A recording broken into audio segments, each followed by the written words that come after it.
will say, hey, can I, Okay. We are. because I think he would be pretty cool to work with. Oh yeah. Right. And that's, I would have him anyway. That's my case. I'm 14 to 21 transitioning Tuesday. Honestly, I wish we would have. Should have. Yeah. Nobody ever guided direction. Schools are getting better, but they're not fantastic at it yet. Oh.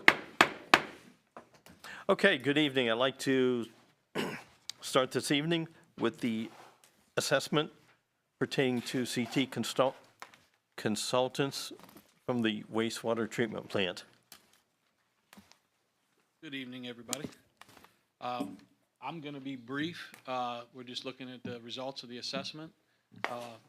We have Alan, Reed, and Tess with us from Verdantis, formerly CT Consultants. We put a lot of work into this over the last year and a half. There is a SCADA portion of this assessment that is completed. Should be able to get it to you very soon. I just got it on Friday afternoon, but John wanted to speak a little bit to that. He can answer your questions about the tech stuff a little bit better than I can. So I guess I'm just hosting tonight. So John, go ahead. Hey guys, so is everybody familiar with what SCADA is, means, does? Tell us. Yes. Okay, sure. So the SCADA system is essentially the internal operations at the wastewater plant that allow it to work autonomously.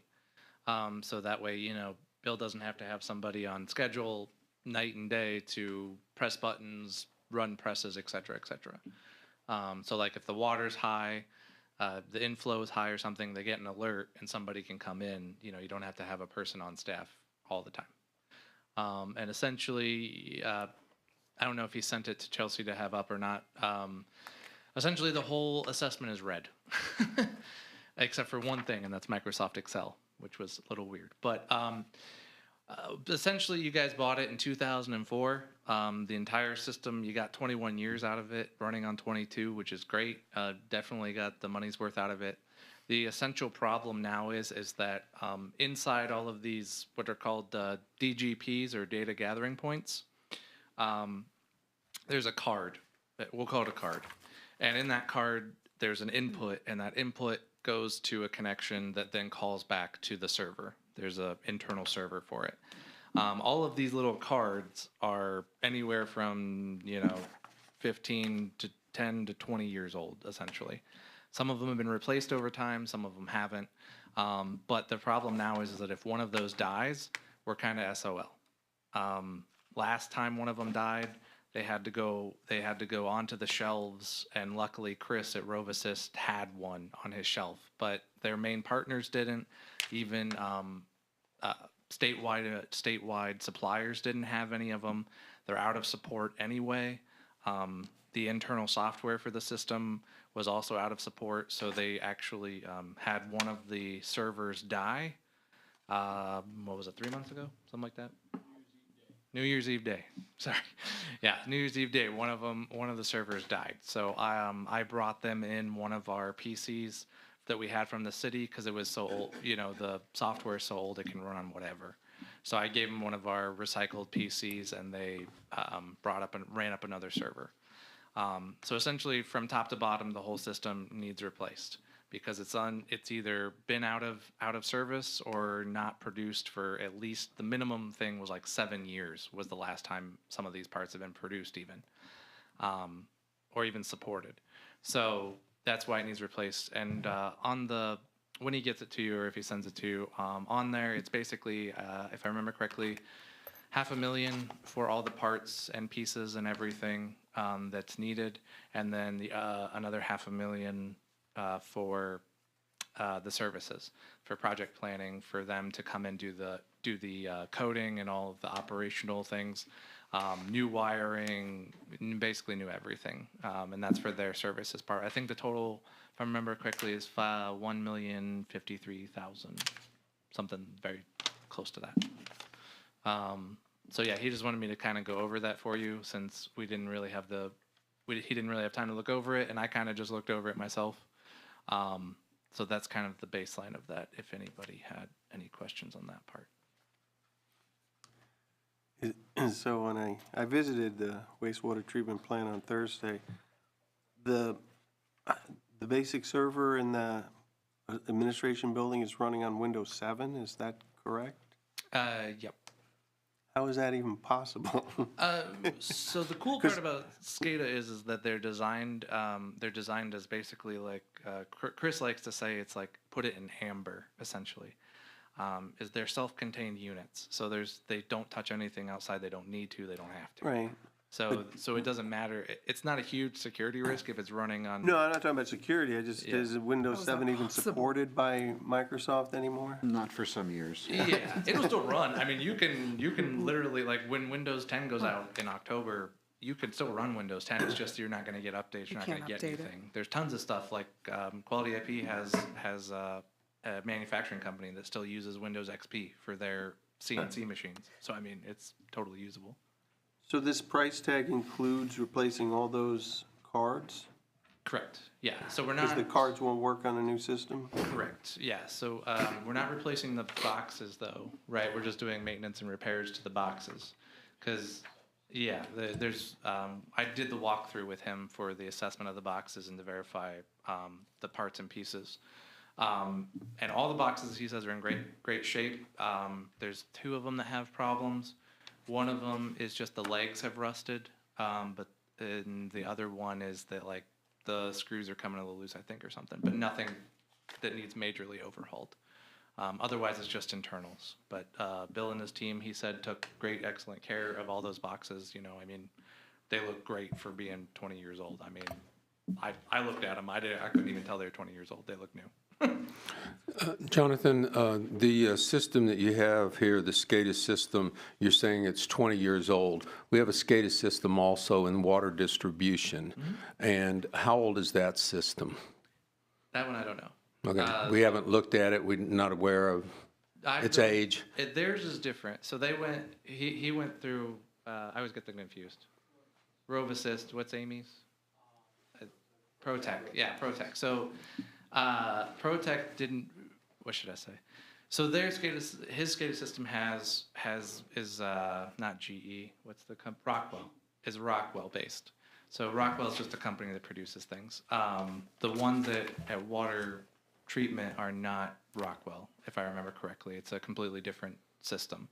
So the ages and all of the supported materials, she recently, I think, swapped a bunch of those out. She swapped out A portion of them, I think. Yeah, I remember she swapped out a portion of them. So most of that plant is perfectly fine and operational. What her proposal is going to be is that they're still using the same iFix system that we're using at wastewater, and they're just upgrading to a new version. So they're buying new PCs, new servers to support the newest version. Wastewater is going to go to a completely new SCADA system. It's called VT SCADA. That's got different capabilities and things like that. I'm just asking because if there's $1 million investment in this system, I'm wondering about the other system, which may need an additional investment of equivalent amount or not, depending on its age. That's the reason for the question. Correct. Okay. Right, and I understand the concern, Yeah. but to my knowledge, it's not. It's been, I guess I say maintenance. It's been maintenance. Okay. Yeah. Thank you. Is this request going to be part of an overall request, or is this? Yeah, it's part of their request. Yeah, it's a whole thing. Yeah. Okay, so we're starting off at $1 million. Right. Well, he just wanted me to just give you an overview of Chris's part because it's not really like that involved or nothing. Yeah. Thank you.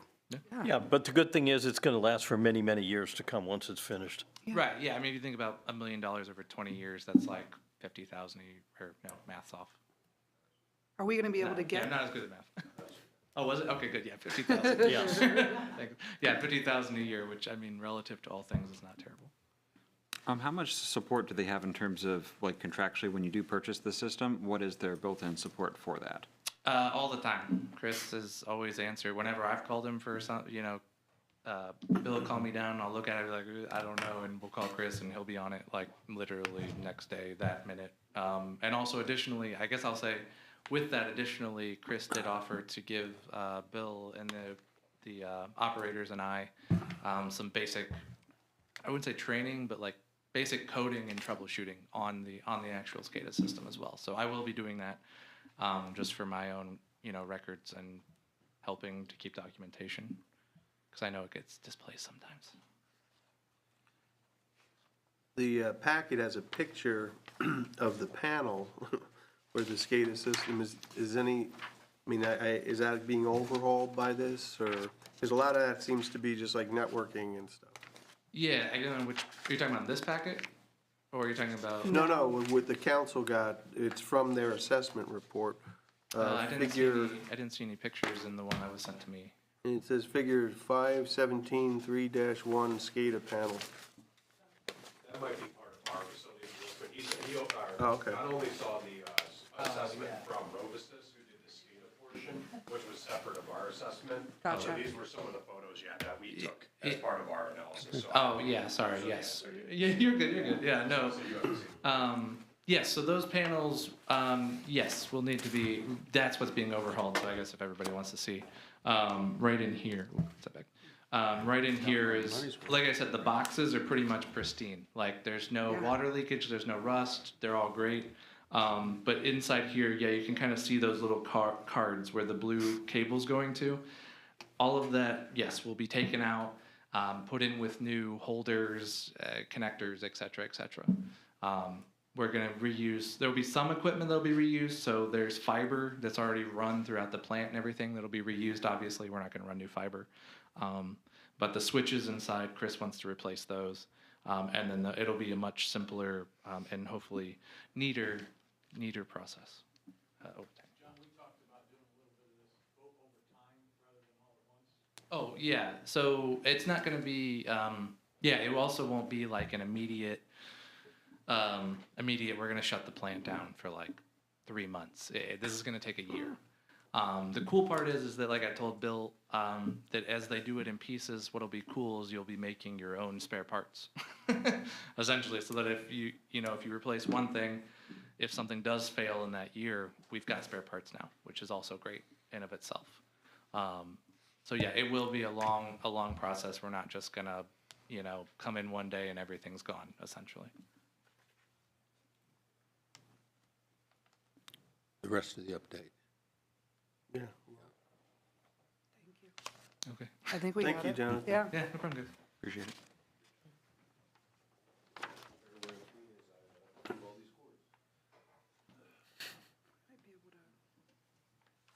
Oop, you got looped up on the. Wrapped around the,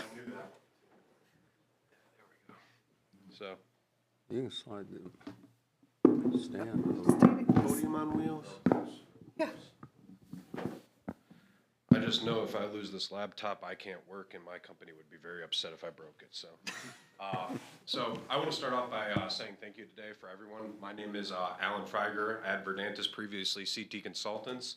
So Verdantis, basically, they bought our CT Consultants last year. You guys are going to be working with the same names and faces you guys have been working with your entire time working with CT Consultants. Just a new name, same old faces, as I like to say.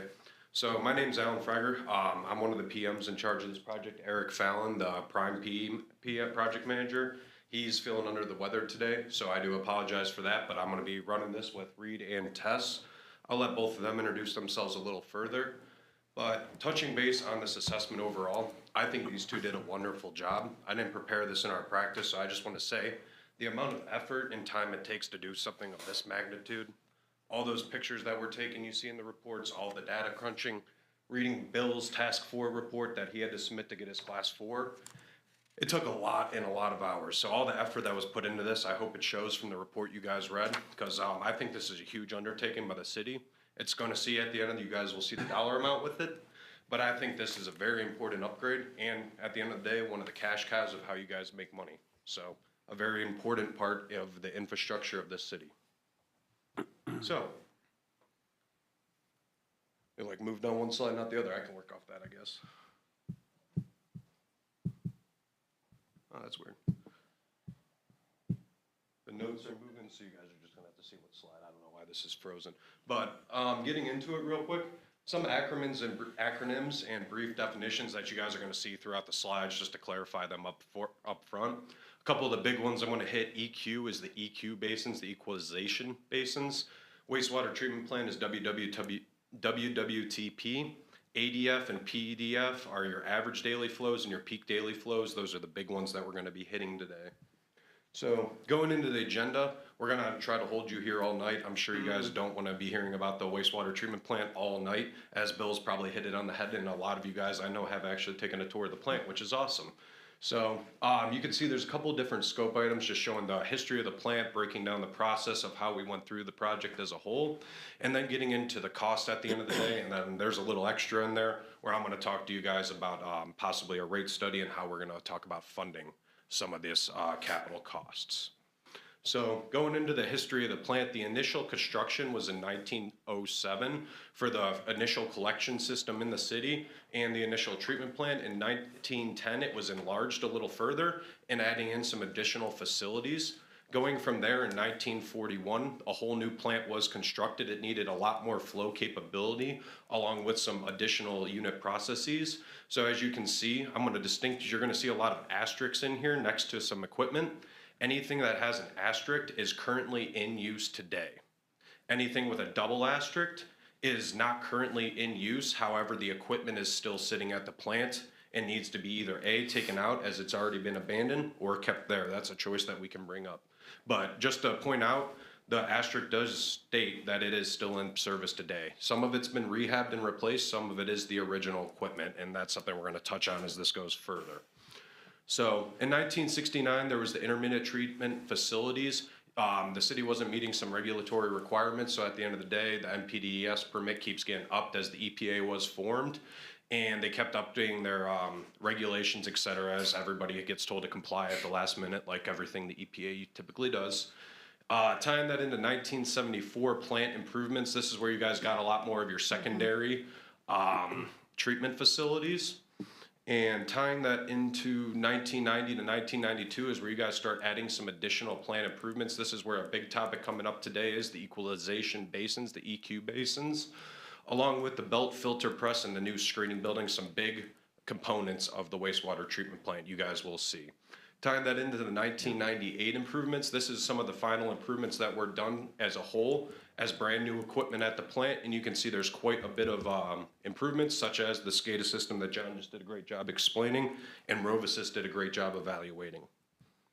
So finally going into the final history of the plant, 2004 to 2024 is mainly where we've been doing a lot of upkeep on the plant as we were finishing off the loan, the original loan that you guys had on it. We implemented an emergency generator, and outside of that, there's a lot of general maintenance that has occurred. Bill and his guys have done a phenomenal job, in my opinion, keeping this plant up and running, keeping the maintenance costs lows. Compared to a lot of the systems and a lot of the clients that I work with, I have been very impressed by the bookkeeping, the amount of all logging that you have of all your maintenance equipment and everything. It is really, truly impressive how much money Bill and his staff has saved you guys over the past 20-something years. So I want to talk about what our scope of services was and how this whole project came to show you guys that it was worthwhile, the money that you spent. So we started off this with the typical coordination with the city, understanding a quick interview with all the plant stuff, starting with Bill and a couple of the operators, and really feeling out what their concerns were, what were the headaches, what's keeping them up at night. Because that's where you really want to start, is these guys are there 24/7, know the plant like the back of their hand. So taking that into another further review in the next step, we went through the plant and multiple, probably 3 or 4 total site visits. We've been out there for multiple hours, taking pictures of everything, having Bill walk us through the processes, then having an operator, and really getting an understanding of how your plant works as a whole. Tying that into with what we interviewed on the staff, that gave us the ability to put the facilities assessment together, in which we developed very similar on the, Bob, you'll know on the water side, the asset management plan has an inventory. And essentially what we did is we inventoried every single asset within your unit processes, listed them out in Excel, and based them off their probability of failure, the chance that they have a reliable component that can back up that failure, Yeah, we call it the redundancy factor, and then their probability and their expected life expectancy based off how old it is. Based off that, you come up with a rating system that you evaluate each system based off its probability of failure and its condition, and it gives you a structured system in which we put it in an ordered capital improvement plan. And from there, we went into the report, which identified all three of those scope items into one cohesive document that hopefully let you all get a good night's sleep after being bored to death by it. And finally, tying it into a workshop with the city and Bill's guys and really touching base on what the whole report had. So additionally, today, we're here to help. Obviously, Bill, we brought it up that we'd be more than happy to present to you guys, and this is an additional thing.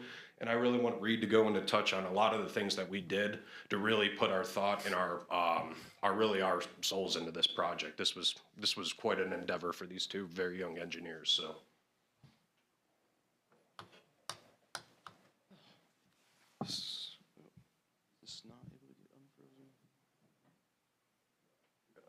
All right. Just go with the slides. My apologies, the one slide was frozen up. So going beyond the scope of services and what the assessment, the end goal is ensuring long-term operation as well as accounting for future peak flow factors. As we all know, storms are being increased in intensity as well as frequency, and you guys saw that recently with the 2 August storms, which caused flooding throughout the city. So that was a purpose of, in the middle of this assessment, hey, what can we plan in this, and what assets aren't going to be capable of handling those flows. In addition to that, in terms of looking at the long-term operation, we identified quite a few assets that are beyond their lifespan, as well as quite a few treatment processes that aren't capable of reaching their design point any longer. And we were able to denote those, and you'll see those throughout. On the right-hand side of the, my apologies, on the right-hand side of this slide, you will see a 1940s primary clarifier number 1, which has begun to fail with the concrete above grade. So the next item, this is very broken.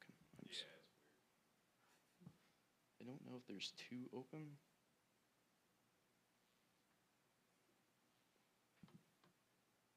There's a good way to fix this because it's none.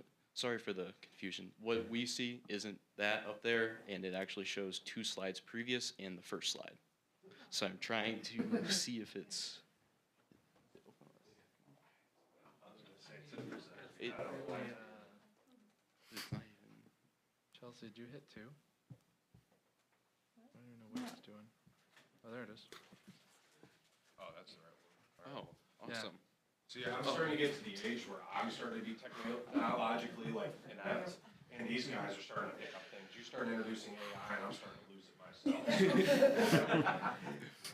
All right, sorry about that confusion. So on the left on this image, you will see additionally primary clarifier number 1, where we have a spalling issue where concrete fell into the clarifier.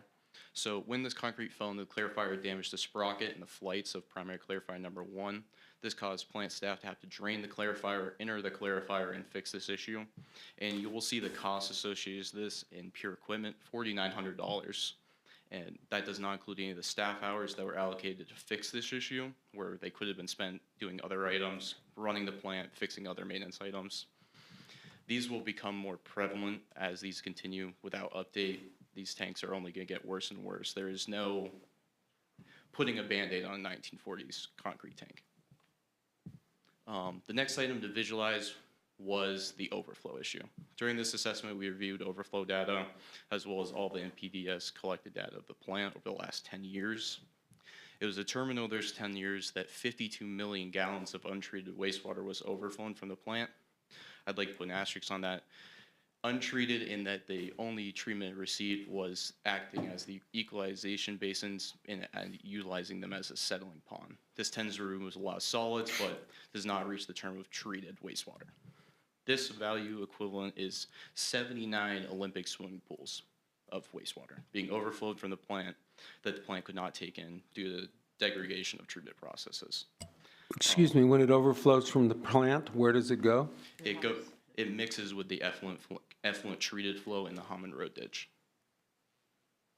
Another visualization was if you were to capture all this water in 1-gallon jugs, place them on their side, it would extend 47.6 million feet, or 36% of the circumference of the Earth.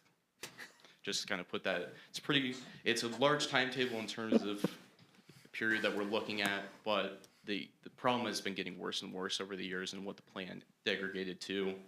And we'll discuss later on, but approximately 48 million with the recommendations that were initial of fixing issues would have been eliminated, this 52 million. At a minimum, I should say. So the next slide. That's us, you're good. Next slide goes into plant expenses. We took a look at just some of the equipment costs and general maintenance expenditures. This does not include plant staff hours or anything like that. This is purely part replacements. As you can see, back in 2017, we started a rate of about $50,000 per year being spent. And as of 2024, we were spending well over $150,000. This begins to show just how quickly things are beginning to fail around the plant. It also, and I will state this, it was visually evident throughout the plant that Bill and his staff are taking measures to extend the lifespan. Just for example, the grit tanks, they were able to replace key components and keep those operational, as well as slide gates utilized for the tertiary treatment part of the plant. Extending this briefly out to 2030, we can see that we're reaching the $250,000 mark. And as we look at this expenditure, even now at $150,000, money can be better well spent in terms of extending lifespan versus kicking it down the road. So the issues with completing no improvements, just as a brief kind of summary, is we're upwards of $150 per year in maintenance expenditures, not including plant staff hours. The plant is currently unable to treat its peak daily flow rate of 6.02 mgd. It will continue to get worse and drop further and further away from that value. Over the last 10 years, the maximum the plant ever treated was 4.26 million gallons in a single day. Untreated overflow will continue to rise. It's not going to continue to go down. The next 10 years will be worse. It will be greater than that 52 million gallons. Failing equipment will continue to limit plant staff. Major shutdowns and large expenditures will continue to be more frequent, like that primary clarifier number 1 failure. In addition to that, OEPA violations will continue to rise if treatment processes are left unfixed. So addressing the issues, obviously one of the key goals is always funding, reducing that $150,000 money. Even if it is reallocated and stayed in the same process, you're able to extend a lot of your other treatment processes that aren't recommended as immediate improvements and be able to push that money a lot further than trying to keep something that you know you have to replace. The plant becomes capable of achieving that 6.02 peak daily flow rate. Once again, as I stated, last 10 years it hasn't occurred. This limits Bill quite a bit, and that's what forces those overflow values to be so high. All currently identified treatment equipment that is failing undergoes rehabilitation or replacement. Untreated overflow, as I said previously, over the last 10 years would have been reduced by a minimum of 90%. And obviously the reduction of OEPA violations with the reduction of overflows. So I know a lot of you have taken the tour, but we're going to provide a brief overview of all the treatment processes and key components before we move into our recommendations. So just a brief overview of the collection system. Obviously your trunk sewers, gravity sewers, force mains, lift stations proceeds into the headworks of the plant. The headworks can send to the equalization basins and they can return back to the plant just after the headwork structure. You have your primary treatment and secondary treatment, which both contribute sludge to the sludge management facilities. And then you have your tertiary treatment, which proceeds to your effluent and your general infrastructure. So to start with the headworks is your screening structure to remove foreign objects from the wastewater flow to prevent damage to later treatment processes. This system on the right, the flex rate screening system, is rated at 16 million gallons per day. Encompassed in this building is also some SCADA systems and slide gates. And then just past this wall will be the bypass to the equalization basins. So continuing on that bypass equalization basins, these two basins at 1.5 million gallons each allow for Bill to equalize flow and not try to spike the plant in one direction or the other to capture all flow. Also encompassed here is the drainage control chamber and equalization basin pump station. To note with the structure in general, there was a meter discrepancy discovered during this assessment that was discussed with in portion of this, just because there is no monitoring to the equalization basins, only return in your overflow. And during influent high weather storms, the influent meter is believed to go excessive of what it currently is operating at and get stuck in an elevated position. Moving on to primary treatment, consists of the 2 grit tanks and the 4 primary clarifiers. As stated previously by Alan, these are 1940 structures and are the ones that were pictured previously with failing concrete. The grit tanks are primary to remove particulates such as eggshells, coffee grounds. They are currently not operating as intended, and plant staff have to close them down and shut them off and remove all the particulates settled at the bottom. Primary clarifiers, there are 4 of them. Initial solids removal of your structure using flights. Moving on to secondary treatment, there's 2 major processes here. Your aeration tanks, which there are 4 aeration tanks and 3 secondary clarifiers. The other items here are general support structure, a mixing chamber to mix flows between and send to all, sorry, my apologies, and a splitter box which splits the flow between the aeration tanks.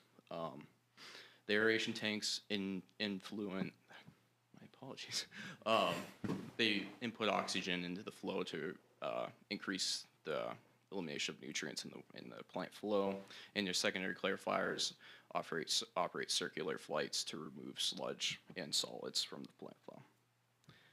And I'll now be passing it over to Tess.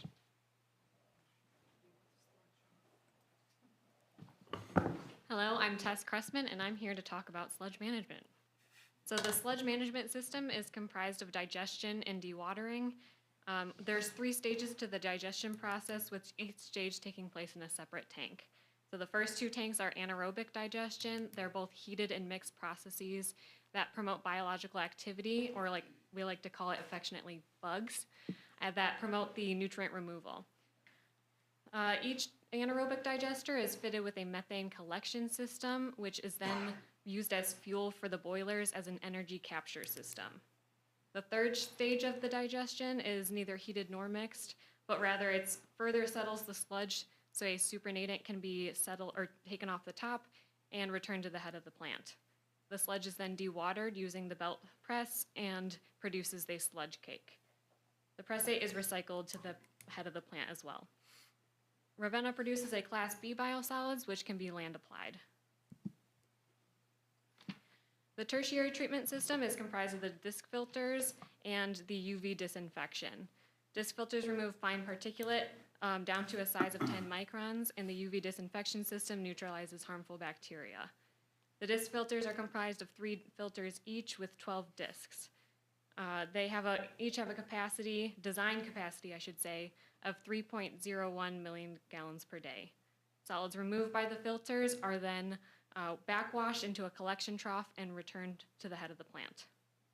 Following the filtration is the disinfection, which is conducted from May to November, and the UV system is housed within the filter building during the winter months. It's reinstalled in the summer, and the electrical controls are also in the filter building. There's 2 banks in series with 5 modules, each with 6 bulbs, for a grand total of 60 bulbs. Further, there are some general infrastructure items around the plant that help support all the essential plant operations and treatment processes. So the effluent aeration system helps to maintain the minimum dissolved oxygen concentration of 7.5 milligrams per liter. The blower building houses the infrastructure necessary to provide air to the aeration tanks and the aluminum sulfate storage and feed systems for phosphorus removal. The storage building houses a SCADA panel, and the emergency generator supplies power to essential items in case of power outages. Now I'd like to discuss the treatment processes that we identified for need of improvement or rehabilitation. So first off, the New Diamond Street exhaust system has experienced equipment failure. This is a confined space, and not having an exhaust system creates a hazardous work environment. The equalization basins are currently undersized, and we have experienced increased wet weather flows. The basins are a major maintenance concern due to their age and degradation of the HDPE liners and an undersized drainage system. We have had bypass events where, like we talked about before, raw sewage that exceeds both the peak treatment capacity and the storage capacity is overflowed from the EQ tanks. It is mixed with that plant effluent and discharged into Hammond Road ditch. I would also like to point out that the basins are a major source of complaints from residents around the area due to the odors that they produce.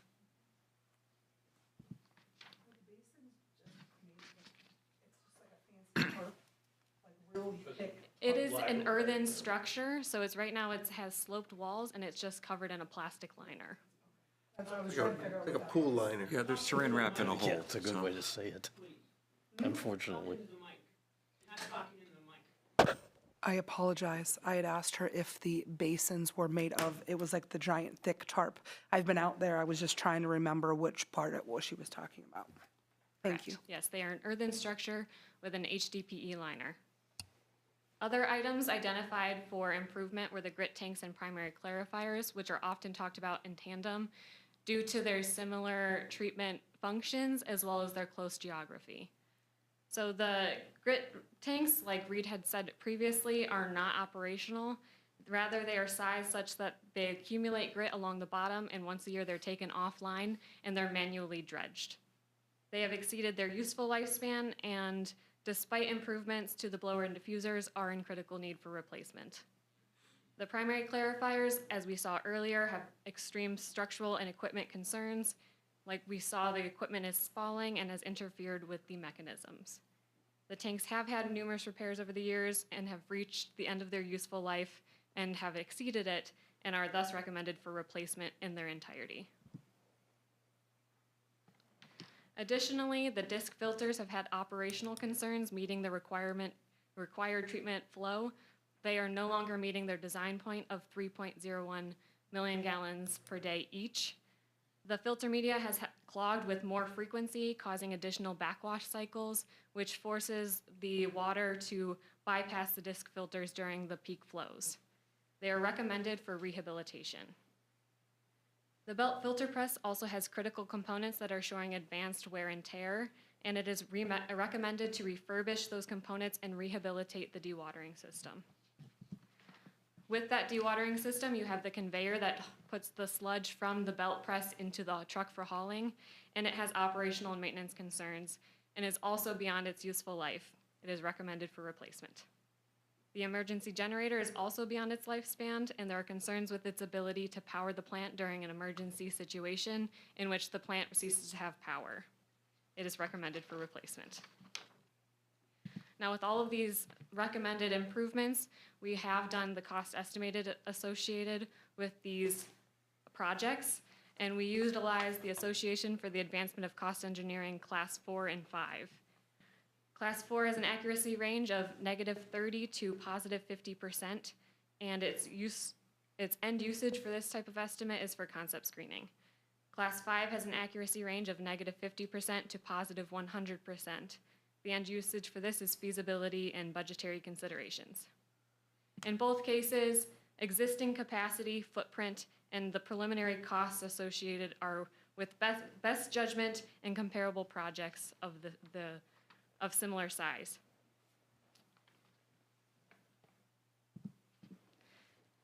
The associated estimated construction costs for the new Diamond Street exhaust system is $38,000, and this includes new air intakes, ductwork, inline supply fans, and air relief for both the dry wells and the wet well. The next project was the equalization basins, and this is the big money item. So this project cost includes the staged demolition and construction so that you can maintain partial storage capacity during the project. It includes the removal of the existing liners and excavation to create vertical concrete walls. It includes the cast-in-place base slab with channeling and sloping for flushing gates. And additionally, it has improvements to the drainage system to facilitate faster and more efficient drainage with less maintenance concerns. This cost is assuming that we would maintain the existing sidewater depth of 10 feet in the current footprint. Each of the new basins with the vertical walls rather than the sloped walls would have a capacity of 2.6 million gallons each. That is an overall increase in 2 million gallons of storage capacity. So that project is just under $14 million, and during preliminary design, alternatives will be considered to reduce that cost by considering a different basin geometry, above-ground steel boat tanks, or precast post-tension tanks. The grit and primary clarifiers are also recommended for total replacement and relocation. It is not feasible, based on the structural concerns, to rehabilitate the tanks because you cannot take the tanks offline and service them at the same time for extended periods of time.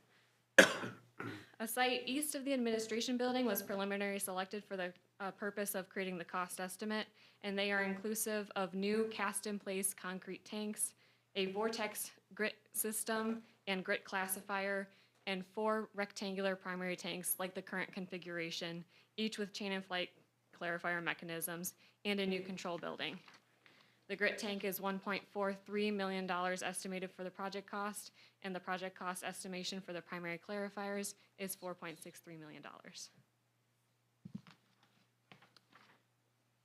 The costs presented for the disc filter system are for total replacement of 3 new disc filters, each with the capacity of 3.01 million gallons per day. However, it is possible that they could be rehabilitated, so that would be assessed during preliminary design to enhance the capacity either by adding a disc filter or by total rehabilitation. So as presented here, it's a worst case scenario. The sludge dewatering facilities were also identified for rehabilitation, and the costs presented are proposed to refurbish the belt filter press, replace the sludge pumps, and make improvements to the conveyor and conveyor housing. An analysis of the configuration within the existing building would also be considered during preliminary design. The cost to rehabilitate the dewatering equipment and appurtenances is $1.4 million. The emergency generator was also identified for replacement. The value of rehabilitating the existing generator and keeping it on site for redundancy purposes would be assessed at the time of procurement of a new generator. The costs presented are for a total replacement, which is $473,000. Shown here is a summary table of all of the costs presented. The class 4 estimates were used for the equalization basins, primary tanks, and grit tanks, as those were deemed the critical items during this project. The class 4 was used for the disc filters, sludge management building, ventilation equipment, and the emergency generator. The class 4, again, has a range of -30% to +50%, and you can see them presented here with the low and high estimates. The class 5 has an accuracy of -50% to +100%, and you can see them presented with low and high. The total for this project would be $23 million, just over actually, $23,420,000, with a low presented at $15.71 million and a high at $36.84 million.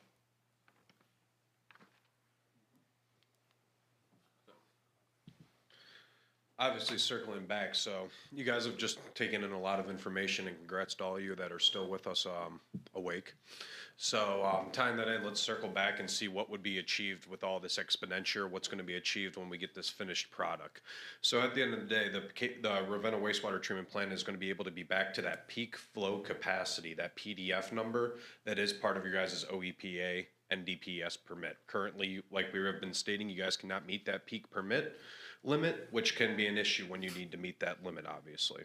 On tying that into the overflow of the 52 million gallons, we believe with the recommendations, as Tess pointed out and Reed pointed out, with EQ basin improvements, that would capture an additional 48 million worth of capacity of that overflow, which is over 90%. Tying that into the violation reduction, which is always a plus when we don't have to deal with the EPA. Going more further into the circling back and some more stuff is you'll be able to increase the wet weather operational flexibility. One thing that Bill's guys will probably be able to really appreciate is not having to figure out how to jam 3 million gallons through out of the EQ basins while it's still raining and your collection system is full through the plant to provide a proper treatment or to just overflow. Having the necessary safety equipment, it's going to be a really bad day if someone like me was to lean on that, because I don't pay very much attention to anything when I'm walking. So if I leaned on that, I would be going right into your guys' grit chambers. And then at the end of the day, the big thing is making sure that you guys aren't spending over $200,000, $150,000 a year in yearly maintenance, and that's not doing any replacement. That's just upkeep of something that's already a 20-something, 30-something, 60-year-old product. So at the end of the day, here's some of the things that would happen if we do nothing. Obviously, you're going to keep seeing those increasing costs of the repairs, the restoration of keeping that same old equipment. At the end of the day, some of that equipment isn't even supported anymore, like the SCADA, as we're seeing. That's just going to turn into operating costs at the end of the day. Managing the treatment quality of the water, obviously reducing on average of 400,000 gallons of overflow a month over the period that we pulled that 52 million gallons.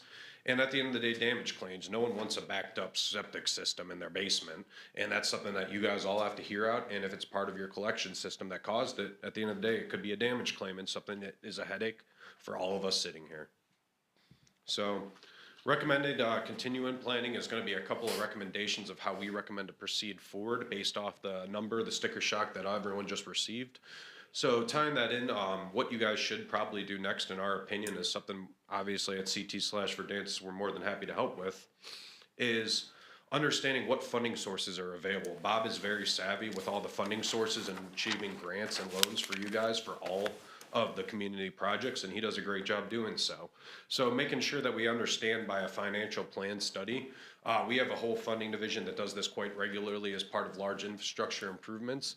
And by doing so, it gives you the opportunity to understand these capital costs that we laid out in the report today, understanding your guys' low to moderate income, all the other qualifying factors for all these loan agencies, grant agencies, et cetera, and understanding a full financial plan of all the applicable funding sources, what our recommendation would be to apply to achieve the lowest interest rate, the most principal forgiveness, or the most grant money at the end of the day. And tying that in, we understand that not everything can be free. So how do you understand how we can not have the sticker shock on our residents now? And tying that into a rate study, when is the last time that we've done a full water and rate analysis on our rates that our users are paying? At the end of the day, no one wants to have increased rates. But if we were to wait 5 years down the road and that EQ basins failed completely and you had 14 million that needed to go in your rates in 1 year, nobody's going to be happy with a 100% rate jump. So by doing a rate study, you can incorporate those rates very slowly over time to accumulate a 30-year project for a new water treatment or a wastewater treatment plant. Understanding 23 mil over 30 years versus understanding 14 mil over 2 years because of an oh crap moment is a big difference on your ratepayers at the end of the day. So having that financial analysis and the rate study to back it up is going to be the perfect plan for understanding how to adequately charge and not have all the burden be on your taxpayers. Tying that in, at the end of the day, the EPA, as part of their WPCLF, the Water Control Loan, I'm not good with the wastewater pollution fund, and the WRSLO, the Water Revolving Supply Loan Account, require you every 3 years to update your rate study as part of getting the DEFA loan application finalized as part of the construction. So having these things updated, once you have the framework done, it's very easy for Tim or Bob or Mike Reynolds to update that annually. However, doing one first rehaul is a significant overhaul. And to tie that even further in, before you guys are even going to be shovel ready to start doing these kind of improvements, all the things that are going to be encompassed with that is going to be the reason that we shouldn't be waiting any longer. As to do a rate study and the financial plan study and track down applying for all these loans, design loans, et cetera, could take up to 6 months. Then you tie that into the design process, SOQs, RFQs for the consultants that you want to do the design. That's another 6-month process. Then the design's another year. Then you get to construction, the bidding phase. That's a whole nother year to construct the equipment. So you guys are looking 3, 4, 5 years out from this all being implemented. At that time period, you're going to be paying the routine maintenance costs that are going to keep inflating. So at the end of the day, it is important to take action, but make sure that you take the proper steps, such as completing the financial plan study or completing the rate study prior to just jumping into design and having your taxpayers eat the cost in the front of it at the end. So I wanted to say again, thank you everyone for your time today. Hopefully this was well worth everybody's time to sit here and listen to a bunch of geeky engineers bore you about the poop plant that Bill runs. But at the end of the day, this is really important infrastructure at the end of the day. It really does fund your guys' community and make sure that all of us can have this seat here and do the best thing we can for this community. So by upgrading the wastewater treatment plant, it is really gonna be a huge thing for your guys' system, and it's gonna prevent all the chaos that's gonna ensue if we don't get ahead of it, as if anything in this world. Don't kick the can down the road. So again, thank you, everybody, and we're now more than happy to take questions. So I have a question that's probably more for Bob. Later on in the agenda, you can see we're going to be spending around maybe $500,000 on a consultant for the Chestnut Street lift station and the piping from there. That's completely separate from all this. Correct. Yes. Yes, and that will actually create another issue at the plant where we discharge the Chestnut Street lift station into at the plant. If I said that correctly? And that was targeted Yes. perhaps potentially at a $4 million price tag? I'm just putting a number out there, Yeah. correct? I mean, it could be 2 to 4 million. It really depends the route that's chosen.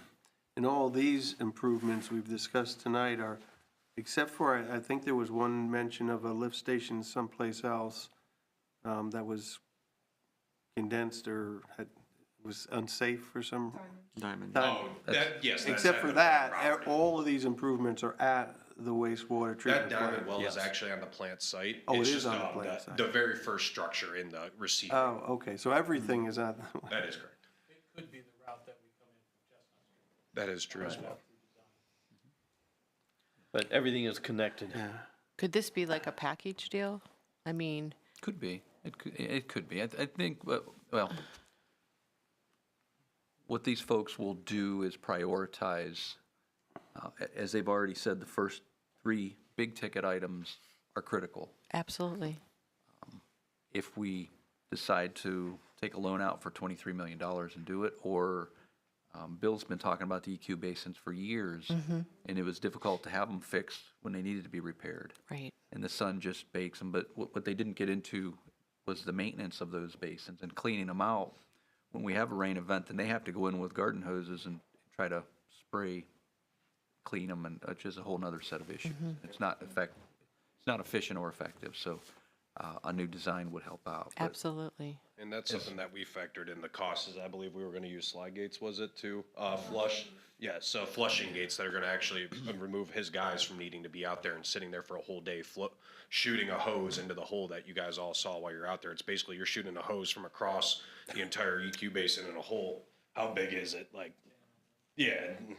So you're shooting a hose into a hole, and this is gonna install flushing gates that's gonna flush everything down systematically into the graded path, for lack of a better term. When you put the, excuse me, when you put the plan together, we have the number of these projects that need to be done.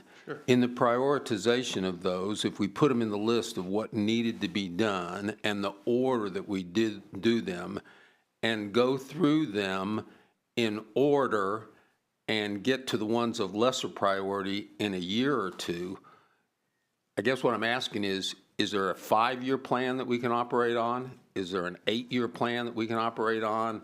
I don't think that we're able to do $23 million in 2 years unless we take a loan.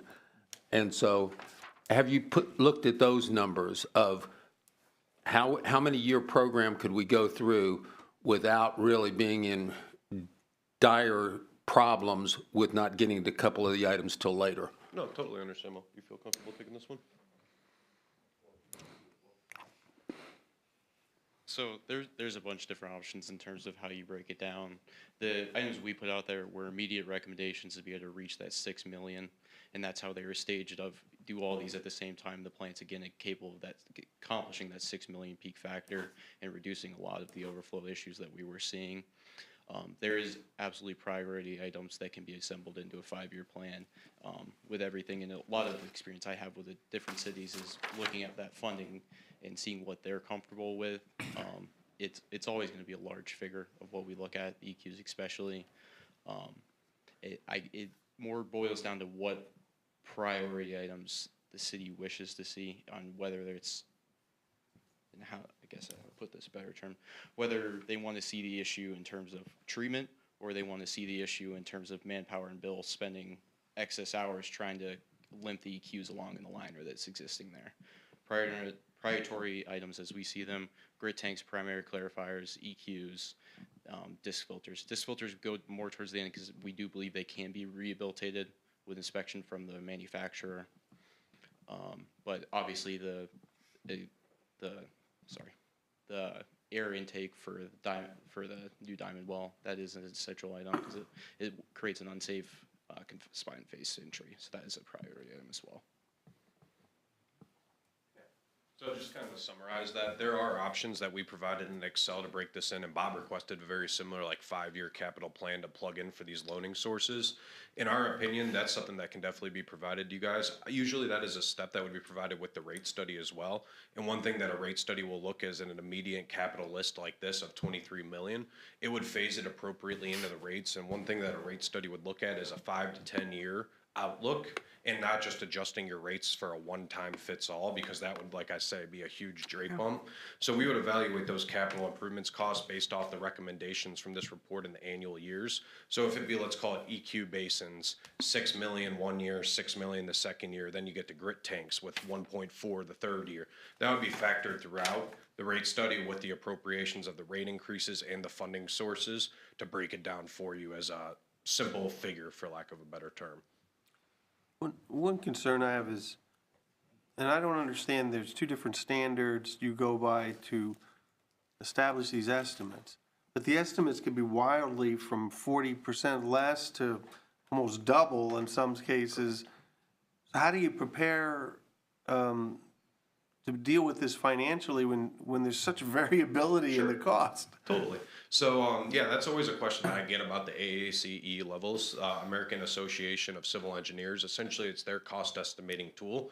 And what those ranges do is so that at the end of the day, we're not being held as professionals to a hard number. That $23 million number is probably very realistically what you're going to pay in that range of plus or minus a couple million, probably. What those ranges do is to protect us as a consultant for you guys not coming back, and not you guys as the plural you, obviously.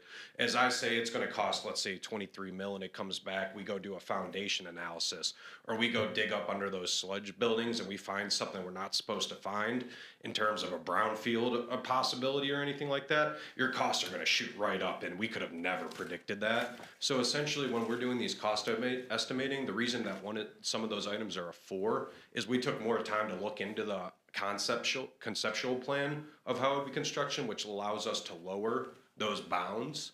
And essentially, as the process of engineering gets further and further and further, those bounds shrink to a final construction cost.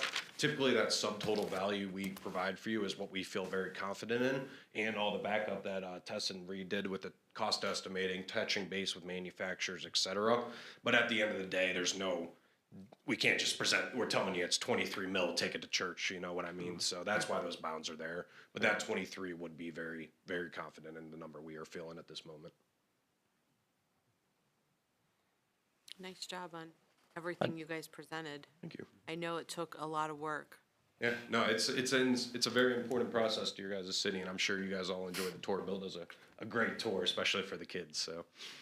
I just want to say I've been there several times to go through things, and it's been explained, so I know exactly what you're referring to and how critical this total project is, and not to be delayed for several years in the least, because it's just going to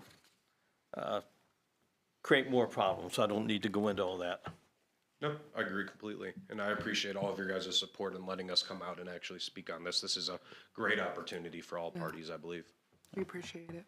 Alan, if I remember correctly, you did present a cost for a rate analysis when you presented a cost for the plant analysis. If I remember. Yeah, it was part of our additional services. I would have to check what that number is, but off the top of my head, if we were to do, I believe me and Mike Reynolds were talking a little bit, and to do probably a water and a sewer and combining that with the storm, I'm thinking somewhere probably, and don't hold me to this number obviously, but it'd be probably somewhere around $50,000 or $60,000 to incorporate all your utilities and do an analysis on such. But, and that was prior to this analysis. That is So now you're saying you would mesh the two together. You That do a is rate analysis and also a capital improvement as part of that rate analysis. That is correct. And I would also recommend at that point, the financial plan analysis.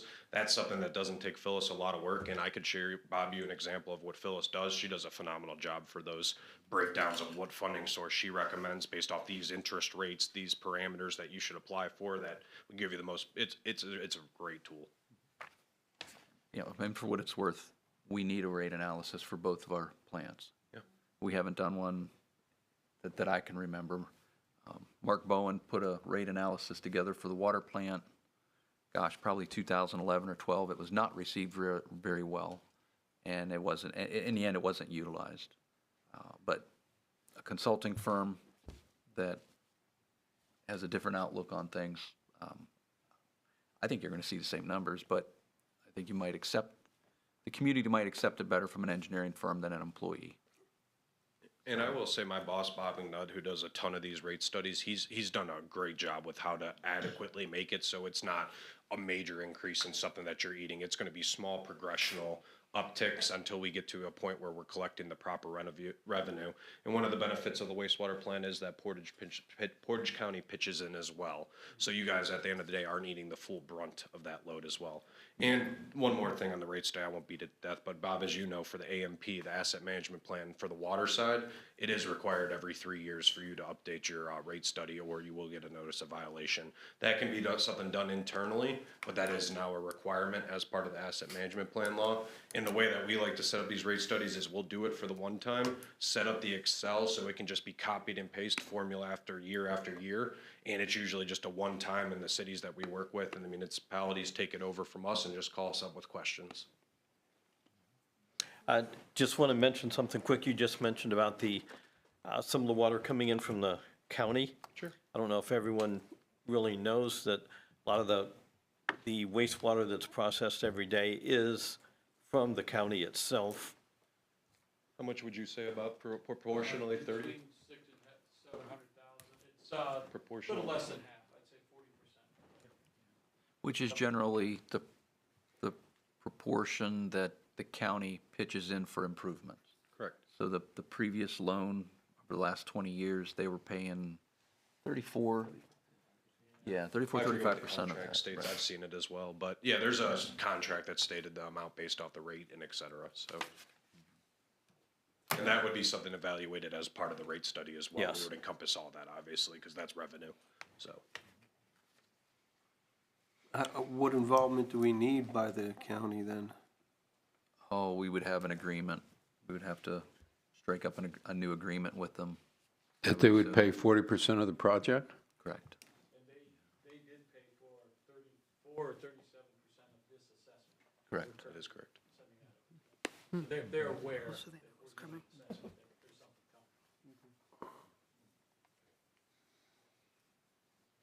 I did have a question regarding the peak daily flow. So it's 6.02 million gallons for that on a daily basis. Is that correct? That is correct. How is that number calculated in terms of like, did we evaluate what that PDF has been over like a period of time to see kind of like what that's projected to be? Yeah, so during the initial design, there's redundancy factors, peak factors based off our typical design standards. And during the initial plant design, and Reed, I'm not sure if you could touch on this a little better, but regardless, essentially during the initial plant design, the average daily flow coming in at X time, let's call it, when probably the 1990 improvements were conducted, when you guys got the tertiary, you got your permit number. And that permit came from the EPA, and your guys' plant on average is averaging, let's just throw in a random number out there, 4 million.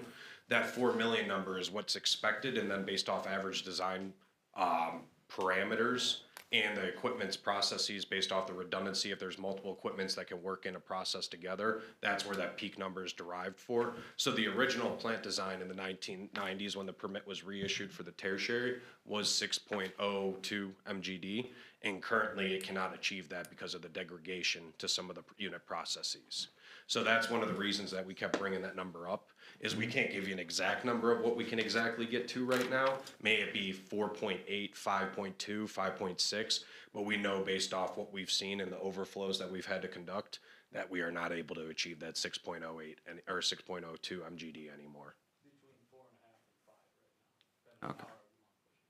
Gotcha, thank you. And the more you push it, obviously, the more you start inducing head where you shouldn't be inducing, and that's where you can start seeing the equipment failure. So it's better sometimes to do the overflow, bite the bullet with the EPA than to really cause an issue at the plant. But that's not something that we want to keep doing forever, obviously. Appreciate it. Yeah.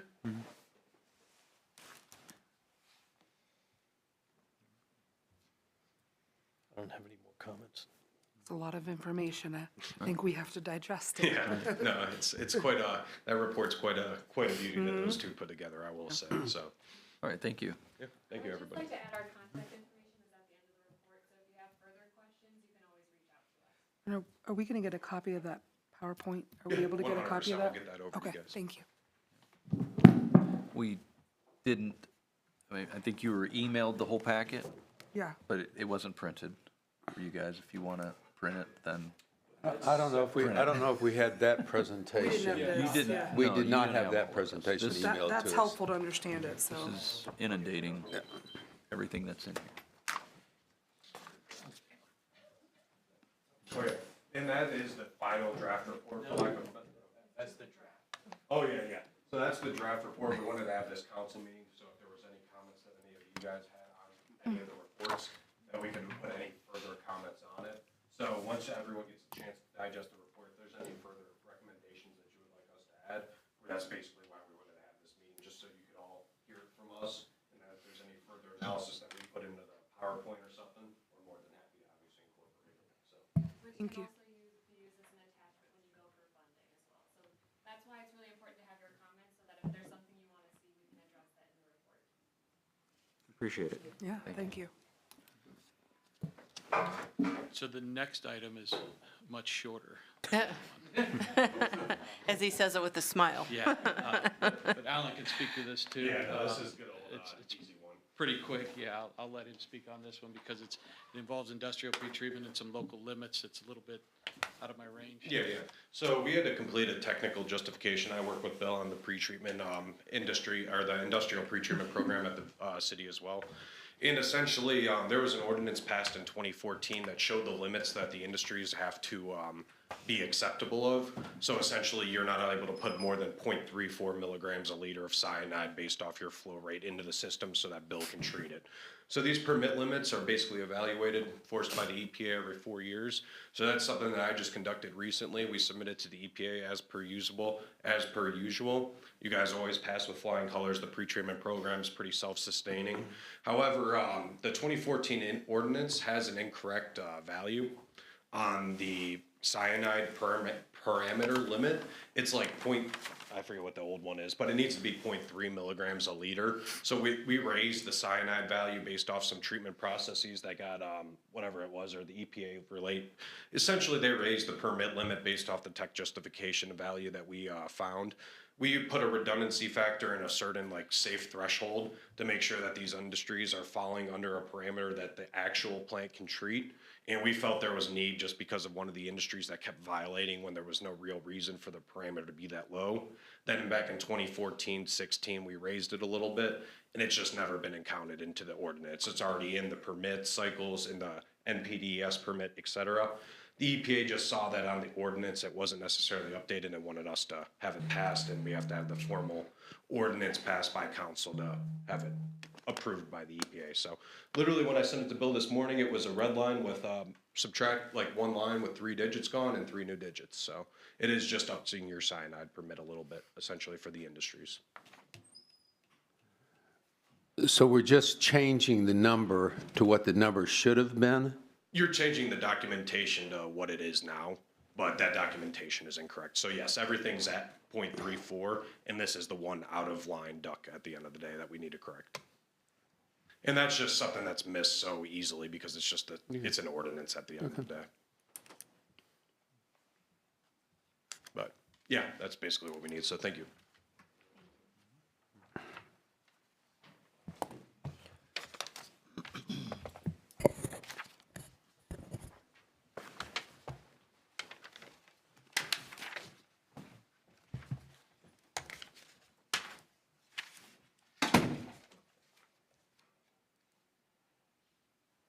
Okay, the next part on the agenda would be the agreement with the Portage County Soil and Water Conservation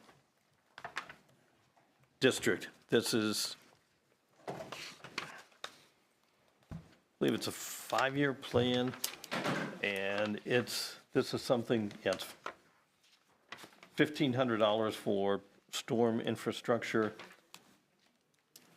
Paul, I'll take this. So, Okay. City of Ravenna and Portage County Soil and Water have an agreement. That's what this is. It's an agreement for Portage County to provide public outreach and educational services as part of our stormwater pollution prevention plan through the EPA. And it is a $1,500 cost for the 5 years.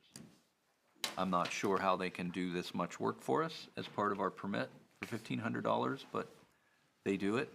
We met with them recently, and they were fine with this number. And we would use the stormwater fund to pay for this. You've heard the rain barrel workshops, for instance. That would constitute as education. Billboards, they approached us a month ago and asked if we wanted to pitch in for a billboard sign, don't dump to streams, that sort of stuff. I couldn't pull it off in time it must have been a billboard sign that was empty and they wanted to lease it. So they approached us, gave us a good discount, but we couldn't come to council, get approval and that other stuff, so. Are the 5 things that are listed there under what soil and water management are going to do, are those things that we really want done? Yes, public outreach and educational services. Because they're doing them anyway, and we can piggyback on what they're doing. Okay. That way, we don't have to host our own workshops and that sort of thing. And then the 7 things that are listed that the city agrees to do, are those all things that we currently do now? Absolutely, we've done them for years. Okay. We have to. We're not saying we're doing additional things on this? Correct, Okay. yes. Yeah. We're still doing our part. Okay, and Mr. Finney, do you want to take the, Before you move on. Okay. What are we doing with that item? Are you moving that on? yes, because it's something that's been done in the past, and the price of that is actually very good. Okay, well, you need to vote on the committee to move it forward. I'm in favor of moving it forward. Yes. Yes. Thank you.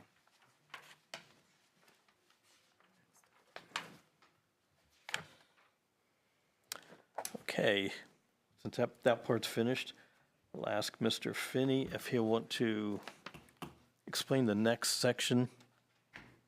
So with the Chestnut Street piping and lift station improvements, the Water Pollution Control Loan Fund, which is the EPA basically, we have to submit an application.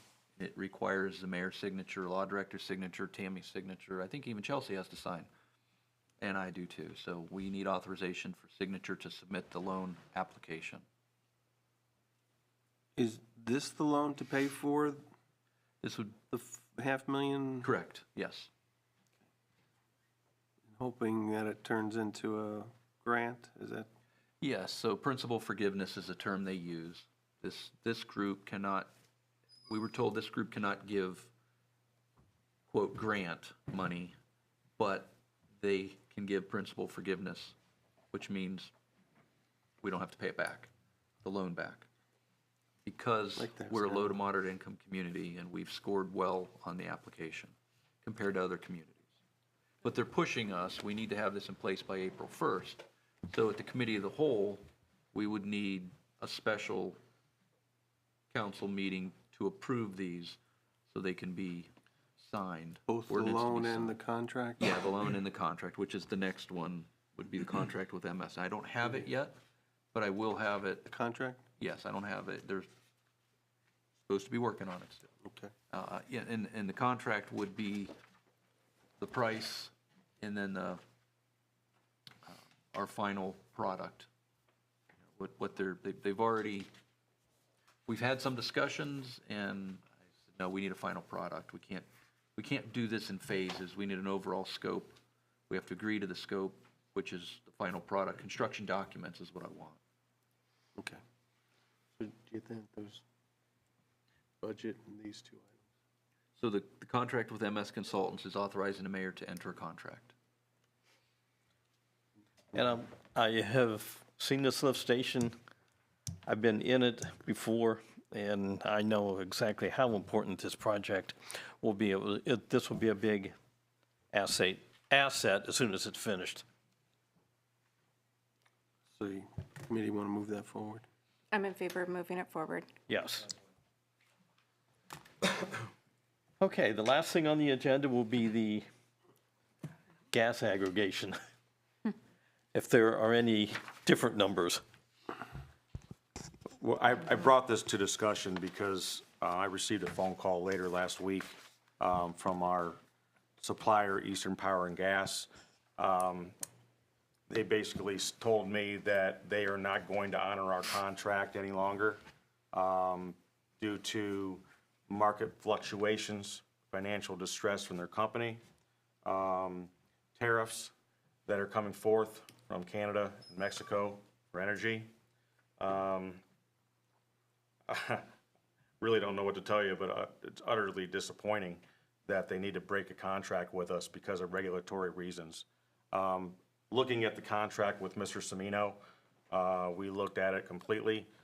They do have a clause in there where they can back out of the contract, which is a 60-day regulatory reasoning to where they can back out of the contract and the rate.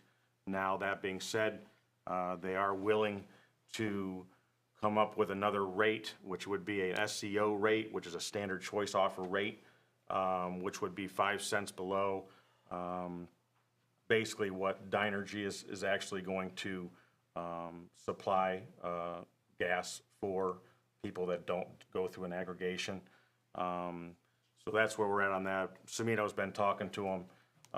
Our Buckeye Energy broker consultant, Tom Bellish, has been talking to them.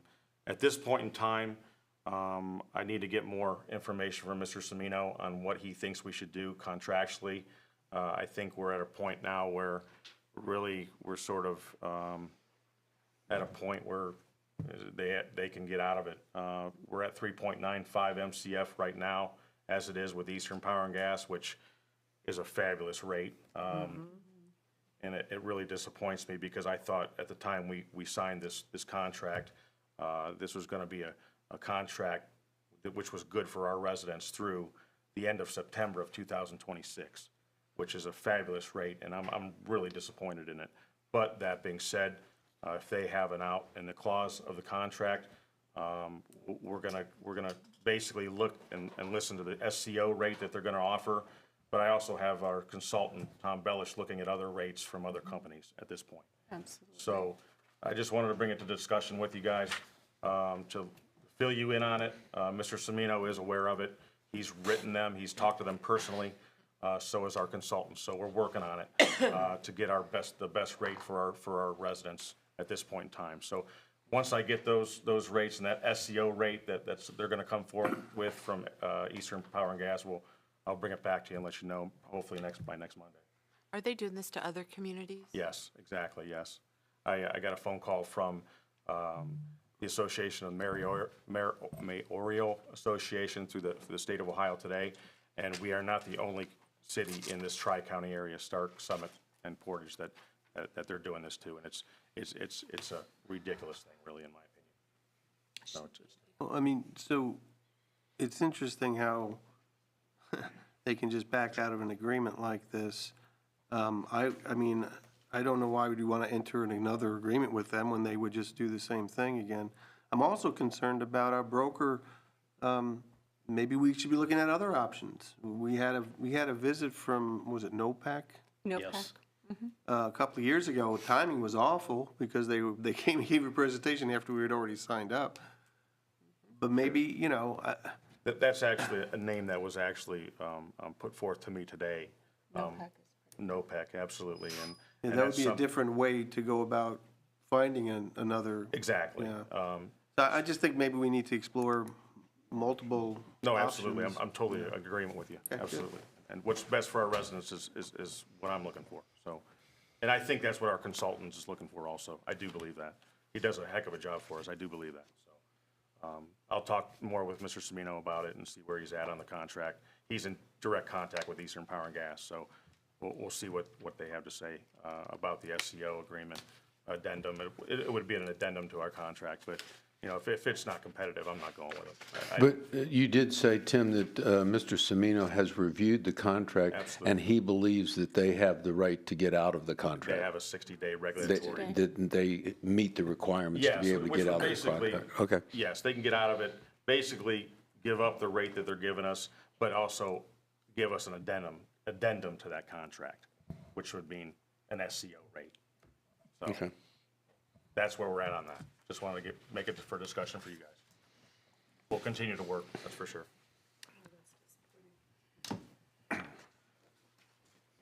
All right, well, I think we're just on hold for the time being on that. Considering that, I'll call the Utility Committee at an adjournment at 7:20.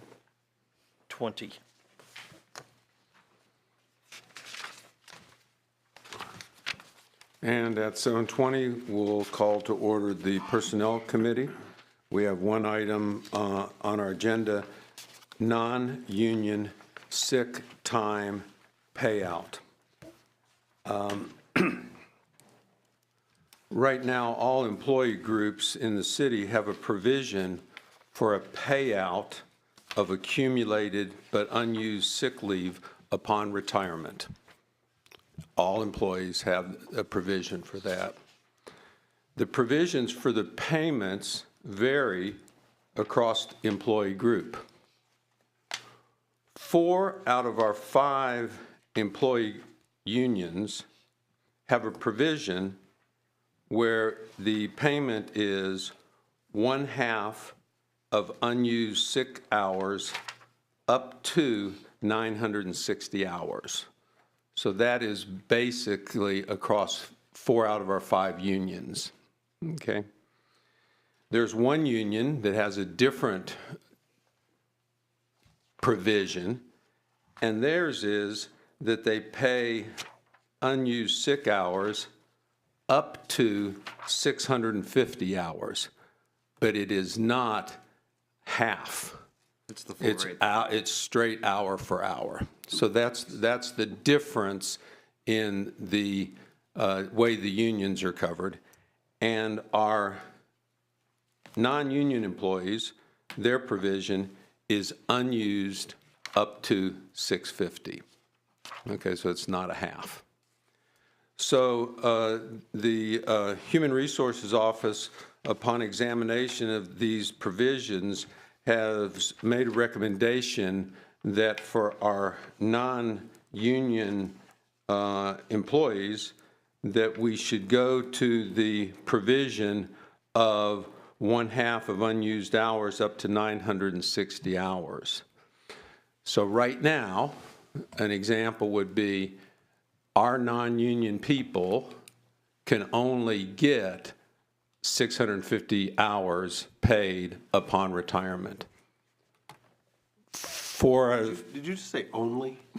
Let me back up. That's like 4 months, right? Yeah, and Mr. Karras is referring to the amount that we're paying, and it is absolutely the truth that the standard across most school districts, cities, et cetera, is a payout of about 25% of the unused sick days. So we do have a high payment for it. So only was a poor choice of words, but that's what it was. I was giving you a hard time. I know what you were saying. So example is someone that is retiring right now that has accumulated 2,000 hours can only get a payout of 650 hours. But if they were in the union, those 4 unions, their payout would be 960 hours. So But not at full. not at full. That's why it would have to be, actually, it's like they have to have accumulated 1,940 hours. Okay, so the total is, we're talking pretty large amounts, you know, the difference, those 300 hours would run from about $7,000 to $13,000, depending on what the employee's rate of pay is, okay? So that's the recommendation from the HR, that they would like to change it to what's on the other 4 out of the 5 unions, which is half of unused hours up to 960 hours. Now, if we look at our 27 people that are non-union employees that are in this pool, there's currently 4 people that are at the top, which are many years' service to us, that when they retire, they will be penalized these 300 hours, okay? But if it changes, if there's somebody that's lower down in the number of hours that they have, it would be less money for them going to the newer system, because it would be just paying half of their hours. That's confusing, but let me keep talking about it, okay? So this provision would put the non-union people on the same way as 4 out of 5 unions, okay? And we would not want someone to be able to be paid less that is in one of the non-union positions. So if somebody was in the union and they left the union for a management position, okay, then they're losing, and they had a bunch of accrued sick time, they're going to lose a lot of their benefits, a lot of financial benefits that they worked for. And it, I think, lessens the enticement for people to, because we had a hard time filling our fire chief, you know, for a period, for people internally to want to cross over and to become supervisors. So if we look at it that way, I'm thinking that we need to be somewhat fair, as what you're saying, to recognize our employees so that they will want to advance. And when they step out of the union, they're not going to lose everything that they've worked so hard for. What they But would I'm lose confused. I thought you said this change would put them in line with the It unions. would. That's what I'm. Yes. Yeah. No. But No, what her example is correct. In if let's say the fire chief yeah, is an example. stayed in the union, he could be paid up to 960 hours. Right now, as a non-union coverage, he can only get to 650. Right. So he's going to have a as long as he has accumulated 1,940 So hours. Is it the full amount or half? Half. Well, that's the change that's being proposed. Yes. So if we changed it, that the example she gave wouldn't be No, the effective. example that she gave would be correct. Right. Why? Okay, let's, I have a model in Excel here I put together. So if you made hypothetically $20 an hour and you had 650 hours paid out, that would come to $13,000, not including taxes and other stuff. But if you have, what is it, 960. I need to update my formula. Hang on, carry on. okay, We're getting there. okay. I thought you said that this proposal would put us in line with 4 of the unions. That's correct. So if currently someone's in the union and they move to an administrative position after this is made, it's status quo for them. After this is made. Right. But right now, if they moved, they could lose. Okay. So they'd have no, you know, So there's. you're in favor of this? Yeah. Yeah, so, yeah, she was in favor of it because they don't lose on this Well, move. and I'm in favor of it too, but you said something like, I think the loss would be 170 hours by my math, not 300. Well, the loss is, right now, they can get paid 650 hours. Right.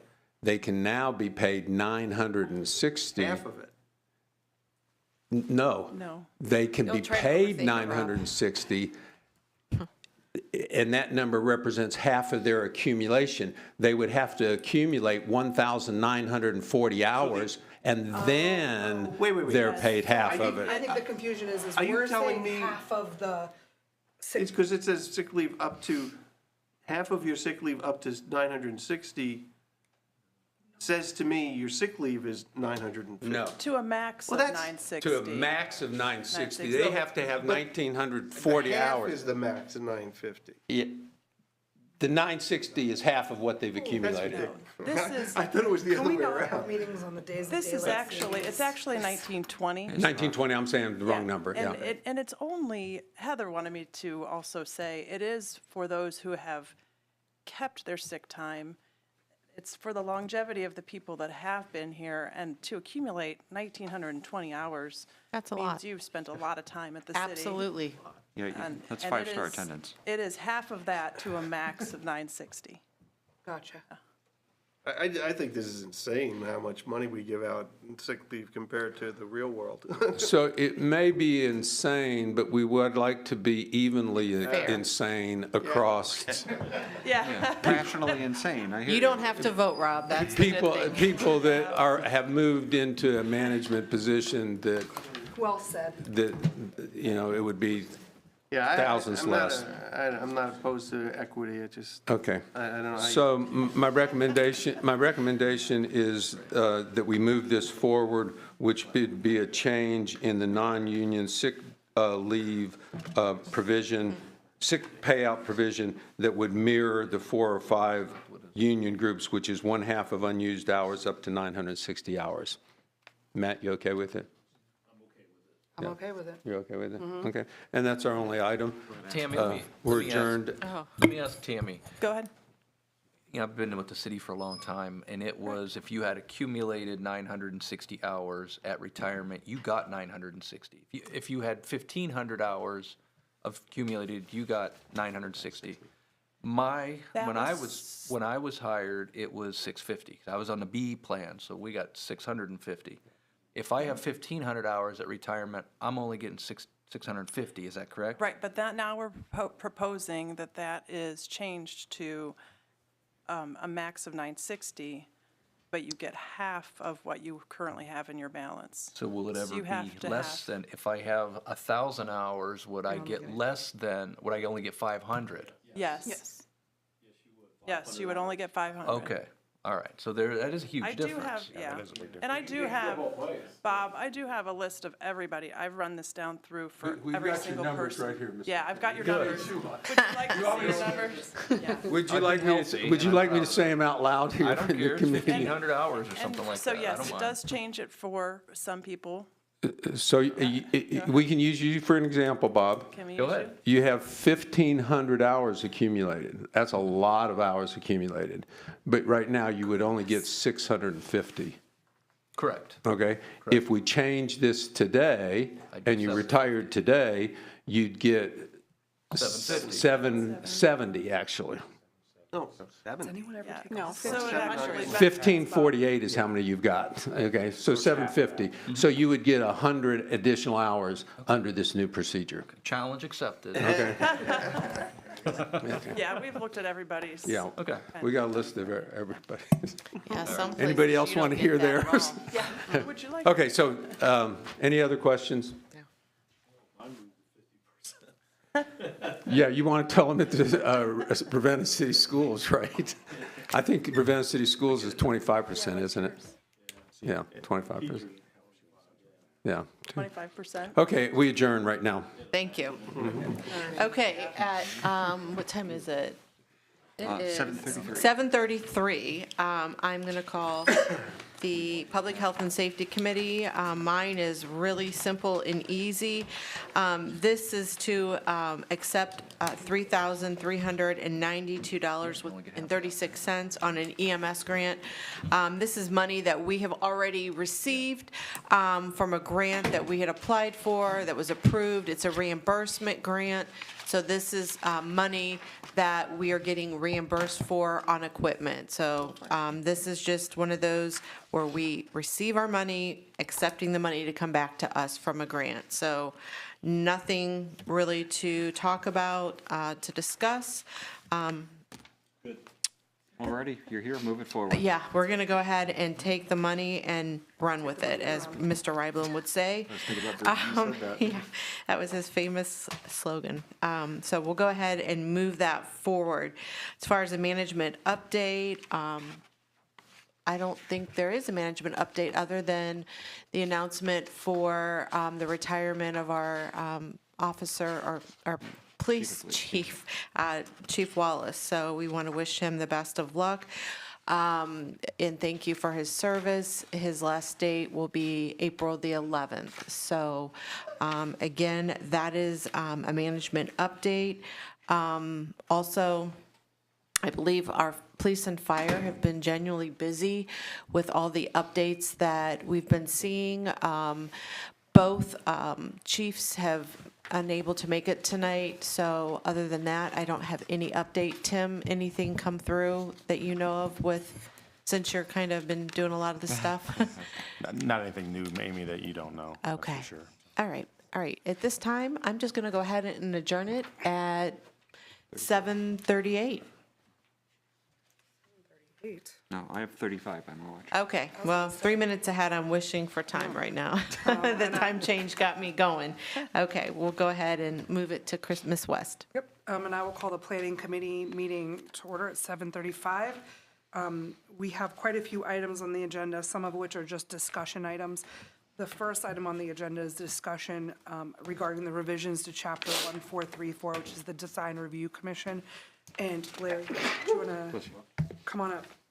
In your packets, there are recommendations that were put together in regards to making some changes to the design review. And so thank you for taking the time. I know this is something you've been working on for quite some time. So just wanted to share this with council, have some discussion about it. So we were just going to kind of go through each page, kind of highlight the major changes on each page. And if anybody has any questions throughout, just ask. So that way we can kind of work through this together quickly. So before we begin, though, these are all proposed changes? These are all proposed changes. And who did the propose? Red Yeah, on your paper. yeah. And who are the proposed changes from? Both myself and the people that I have represented, as well as from the mayor and the Design Review Commission. There's a mixture. But we'll talk about each one. So, just so you understand the process, Mr. Selenius approached me, and what you're seeing in front of you, I've actually crafted, but they're based upon his recommendations. And he's seen what you have in front of you, and he's okay with the wording and the language used. But he can certainly present the conceptual part of it, and if the language needs adjusting, that's another issue we can deal with later on. And again, for discussion, I mean, it's not a whole, we could not do this at all. Or we could do the whole thing. I mean, it's just, I wanted to have a discussion about it and get feedback from council in regards to how they felt moving forward. So, as far as the first item, that one's pretty simple. I can touch base on that one. It's dropping the number of people in the Design Review Commission down one less member. That was proposed by the mayor and the commission. And that is, And that one was proposed several years ago, right? yeah, I think it's been discussed for a while, Yeah, just a couple because of years the ago. number of members that Yeah. we're having attending meetings, those kind of things. Right. Do you want to, go ahead, Larry, touch Well- base on C? I think the next one we're talking about is little letter C. The mayor shall only appoint individuals who live or own property in the city of Ravenna as follows. Most of our commissions, you have to live in the city. We thought we should add, since a historic district involves property and buildings, we added if you own property in the city. I don't expect that to be controversial. Does anybody have any questions on that point? No, it's like that now, I think. No. No. Now it's, You just have to be in Portage County. Oh, design review is only Portage County, but I mean, if it's for the city, it should be people who are invested in the city. Yes. Of the people on the current design review committee, how many would this eliminate? So Well, there's property it is owners our opinion that currently all of them also. that are there are grandfathered in, but I believe Ted Manfres has sold his building in town. That's the only one I know of. So going to point, so I'm looking at this and it talks about the people that, so there has to be one person from the Chamber of Commerce, the mayor's designee, and then 2 specialists. Are you saying as well that the 2 specialists should also live or own property in the city? Or can the specialists be outside Yes, of? they should. Yes. All of Live or all of own. these Hold on, people. Paul, I'm asking Larry to get Okay, I didn't- clarification as to wasn't sure. understanding. Okay, so you're saying that, because I know, I'm thinking back to even like the finance piece that we had years ago. We ran out, like, we did not have someone that was able to do that. So are we sure we're going to have specialists in preservation that live in the city or? Well, it could be architect, it doesn't necessarily have to be preservation. There's several different specialists that are listed under the DRC guidelines. So architecture, architectural history, archaeology, planning, or related disciplines. But he also added the last line, which if the mayor can't find anybody who qualifies for that, he can appoint people from the other categories. From the chamber, a Ravenna resident, or someone from the historical district that owns property. Right. So what if we don't have anybody, then we don't have any, so I'm just kind of like problem solving this in my head. So then we have no, if we can't find the specialist, then we have no specialists on the design review commission. That is an option as it reads, I think. Right, that's, It may not be the desired outcome, but it's a possibility. yes, that's what I was asking. Okay. I'm not picking it apart, I'm just trying to understand it, that's all. Right. Because I'd rather understand, We think everybody should be from Ravenna or have a real interest in the city. And I would say a property owner has a real interest in the city. yeah, okay. So, little number 5, I think, is next. This was proposed by the mayor and the commission to reduce the number of people to 2. That goes along with reducing the whole commission from 8 to 7. All right?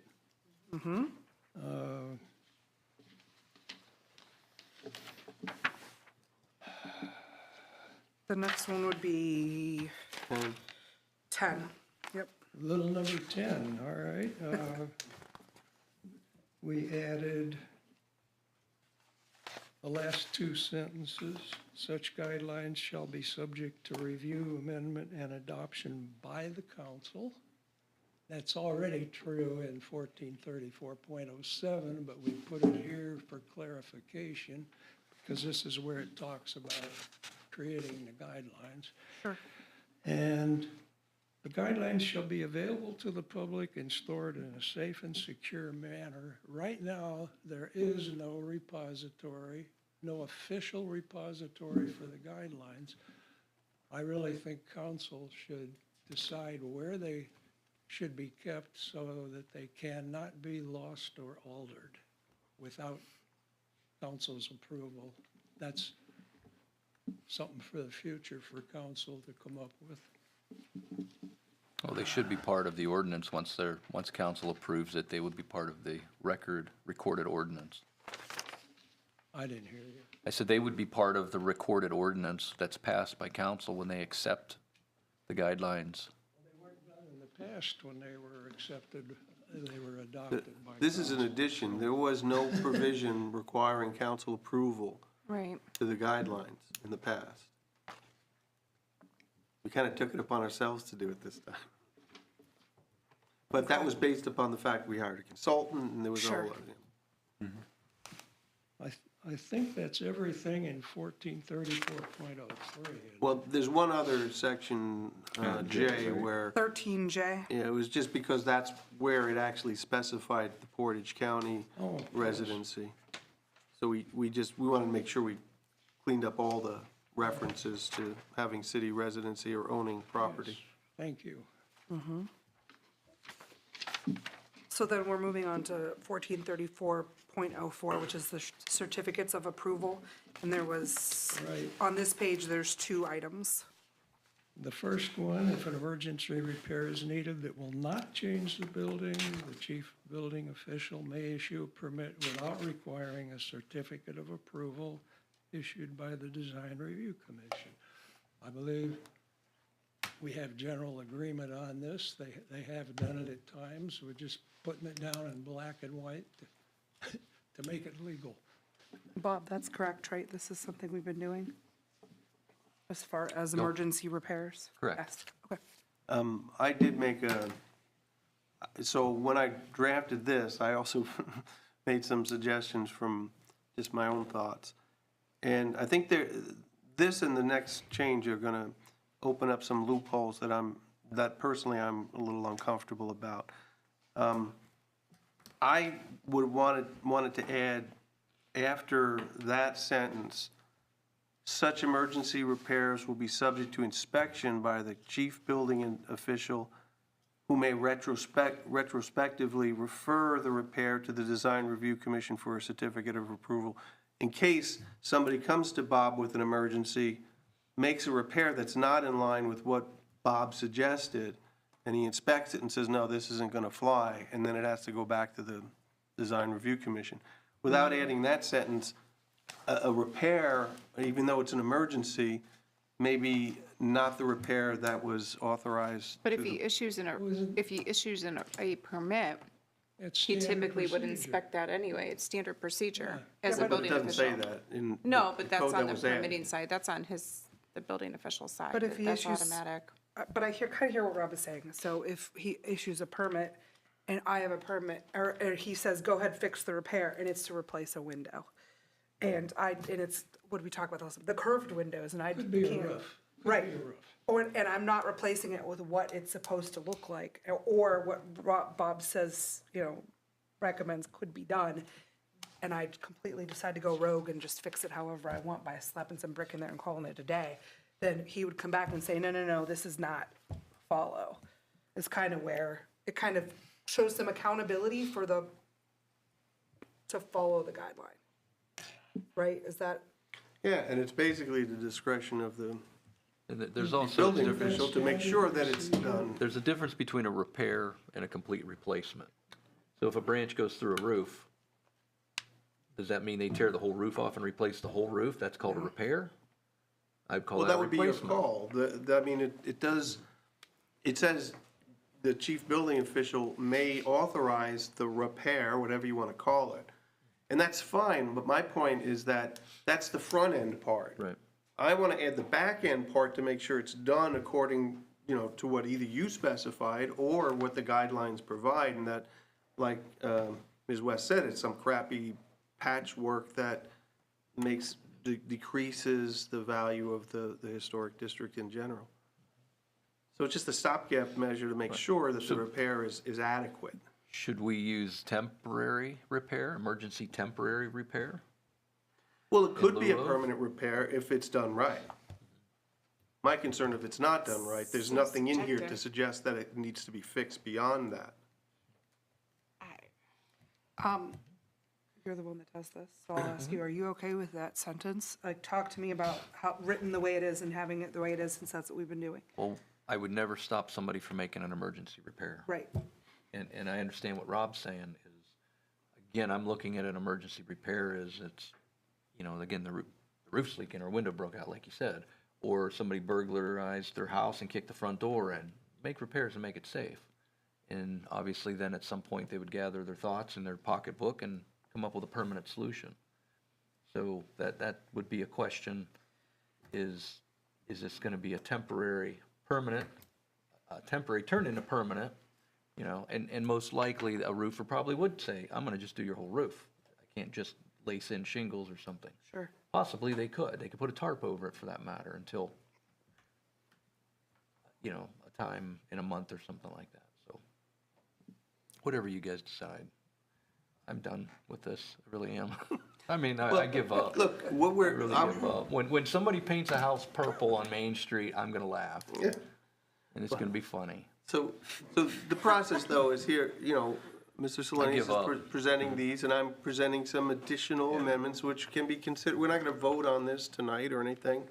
I'm just laying this out there on the table. I would like design review to have a crack at it. Yeah, and absolutely, I think that's a good point. And anybody else can make changes too, by the way. And we could just package this together, and whichever modifications fly, get approved, that's fine. But we don't have to belabor whether it has to be one way or another tonight. Sure. All right, you wanna go on to the next item? The next item is probably the most controversial in this list. I came up with this because of the battle that a certain jeweler had over his windows that took a year and a half. That's the only thing you have, Larry. That is the only thing you can say about this whole process At is the Dennis end of Andre's the window. time, he did basically what he wanted to do in the first place, and there've been no complaints. After an application has been on the Design Review Commission agenda for 3 scheduled meetings, if no certificate of approval acceptable to the applicant has been granted, the application shall be returned to the chief building official to issue the permit. The applicant must still obey Ravenna laws, including Chapter 1458.14, which is the historic district sign laws. Just accept the restrictions contained in this chapter. Now, I know this is controversial. The intent here was to make the commission more accommodating, because if they don't reach an agreement in 3 meetings, they lose control back to the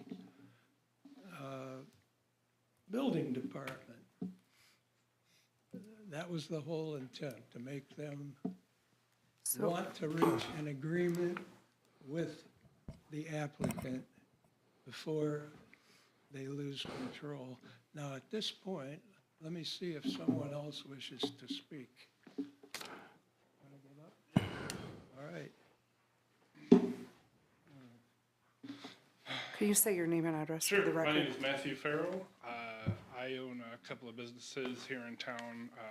One of my commercial addresses is 320 East Main Street and 126 East Main Street, as well as 228 Sycamore around the corner here. So I'm here to I've talked with Larry a bunch about the historic district and some of the guidelines that the city has. And I'll be honest, I am investing a lot of my own money in Ravenna and bringing businesses here, and I'm trying to do some economic development for our town. I grew up here, so I want to see it do well, but we're just trying to eliminate roadblocks, right? Because if I have a small business interested in coming to town, but it takes 6 months to get through a design review process, they're not coming to town, right? Just very simply, we need to expedite the process to make it easier for new business to come into town. So I know some of our conversations, and I apologize, maybe I'm a little late to the party on a lot of this, but I think it would go a long way in showing investors and potential occupants of buildings that everybody owns around town that we are not going to impede their business, right? Well, if I can interrupt, nothing in the proposed changes expedites anything. Except the 90-day window of when it would go out of the design review committee back to the building department for a permit issuance, right? I don't understand what you're saying. That's, if it's approved, it goes back for a permit. Right. If it's not approved, the only thing the applicant can do is appeal to city council. Well, I believe that this recommendation is written different than what you just said. Yes. The recommendation is saying that it goes 3 times. After 3 times of being 3 meetings with design review, if it's not approved, it shall go to the building official who will issue the permit. Yeah, but the only thing that's not, I mean, that's the way it is now, if it's approved at that third meeting. If it's not approved, then it's not approved because the Design Review Commission didn't want to, And then it comes to city council. if they appeal, yes. But they have to choose. But that's the only thing that's expedited, if you want to call it an it's just, it's taking the appeal process away. But This is automatically approving it after Right. 3 months. We do well, not, it doesn't have to be Well, 3 and months. this three. is given a 3-month guideline, because before this was written in, it could take a year if design review didn't No. want to approve something, and it kept going and kept going and Well, kept going. if the design review is not meeting appropriately, timely, that's another issue. That's Or if that's they an decline operational to one. approve something, if they don't agree with something and they can't come to an agreement. I mean, the way I read the code, they're supposed to, on each meeting where an applicant comes before them, make a decision. If they vote no, then they come back a second time. If they vote no a second time, they come back a third time. If they vote no a third time, it goes to city council. But anywhere along that path, they I'm could sorry. be approved. I may be misunderstanding, and that's okay. But it says, if no certificate of approval has been granted, so it's not been granted, then the application will be returned to the chief building official to issue the permit to do it. So they get a yes, even though the design review has said no. That's true. And it'll be acceptable to the person that's doing that. So if they don't like the yes that they got, saying, yes, this is what we're willing to do for you, they can still just wait 90 days and do whatever they want by the language that's written here, which feels very open-ended and against the whole That's what I purpose believe of it this. does. This is a You go, conflict of you go interest for us. you go 3 times, and then you can do whatever you want.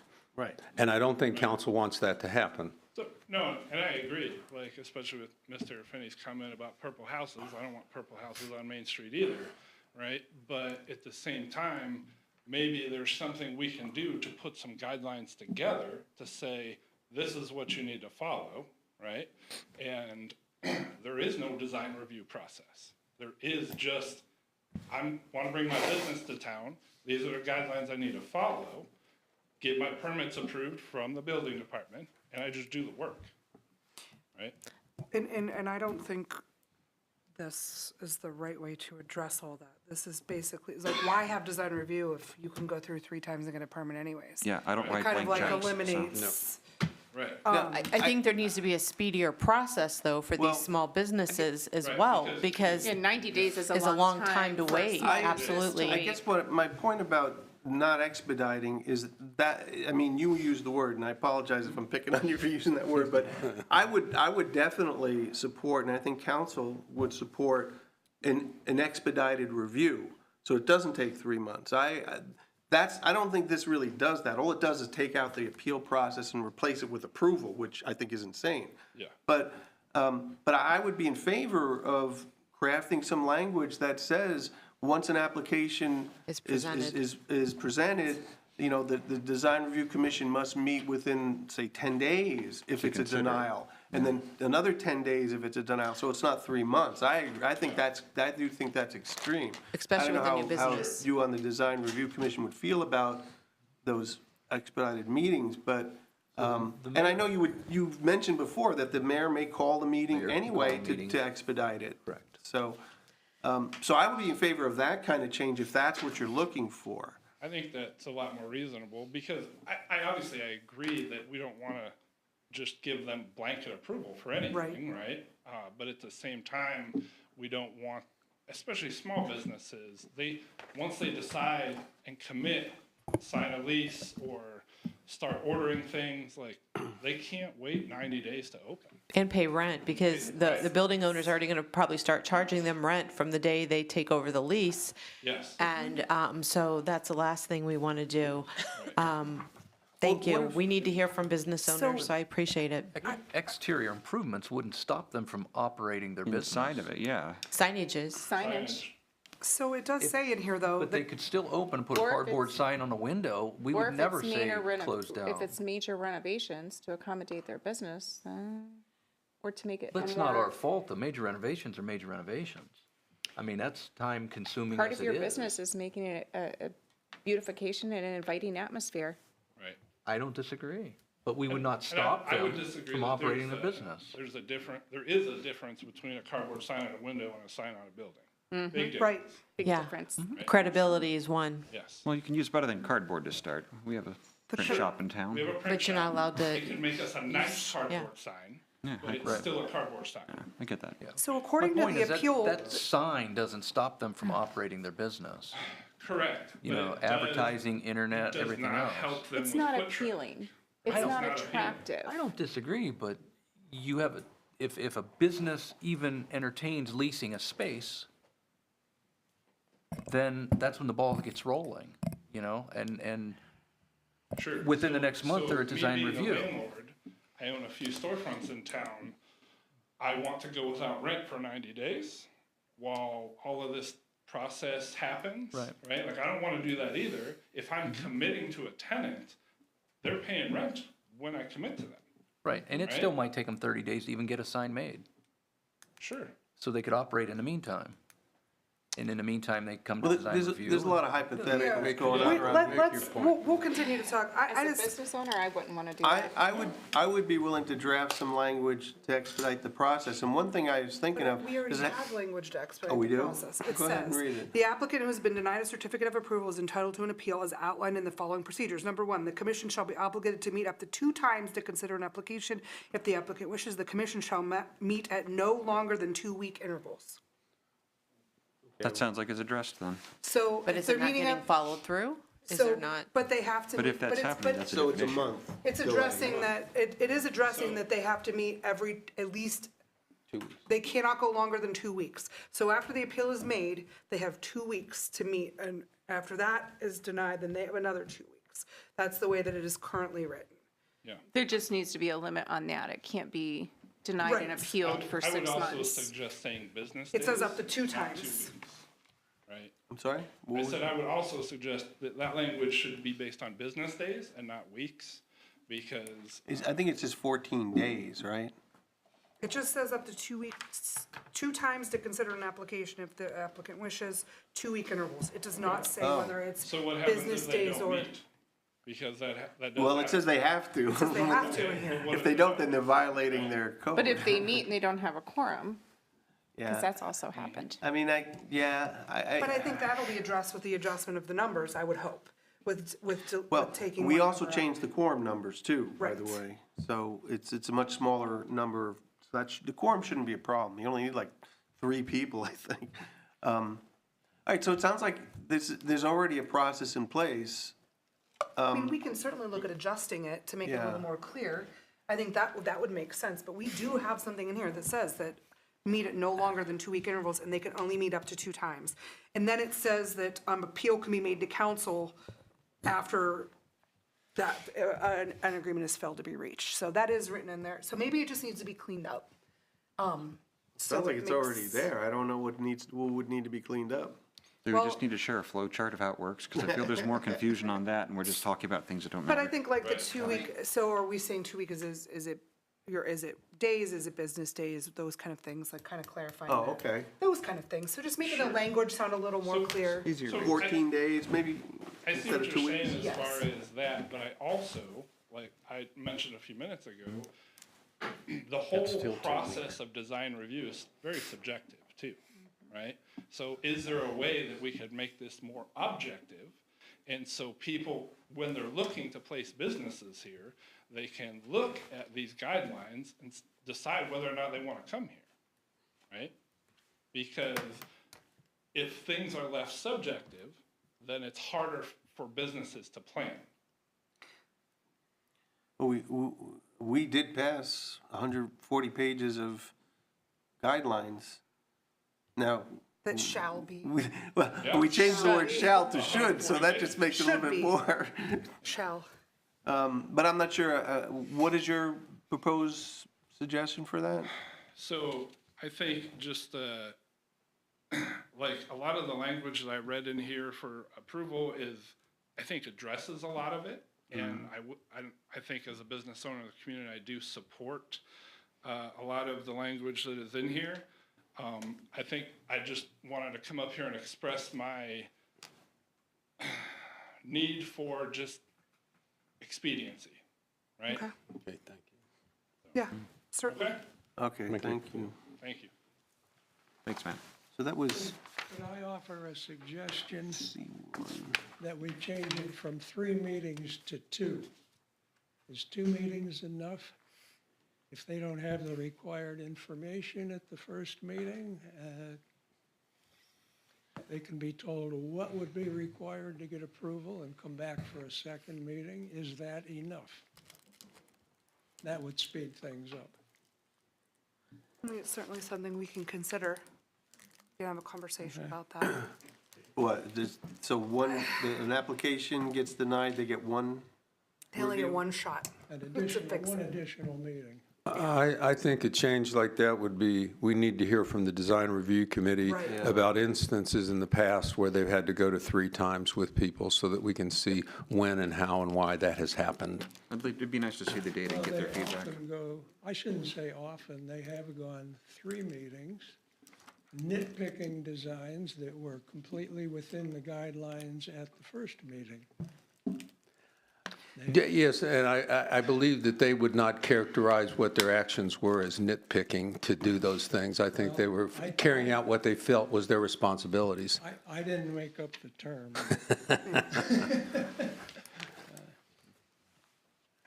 And then there's one more item that you had, that's the penalty. And it was adding to avoid duplicate penalties, violations of this chapter shall not be considered violations of any other chapter of this code. Right. The minor misdemeanor fine of $100 for each offense. Hey, where is that? It's on the last page. Oh, okay, thank you. My original suggestion was that we get rid of these penalties because they're duplicated in the city.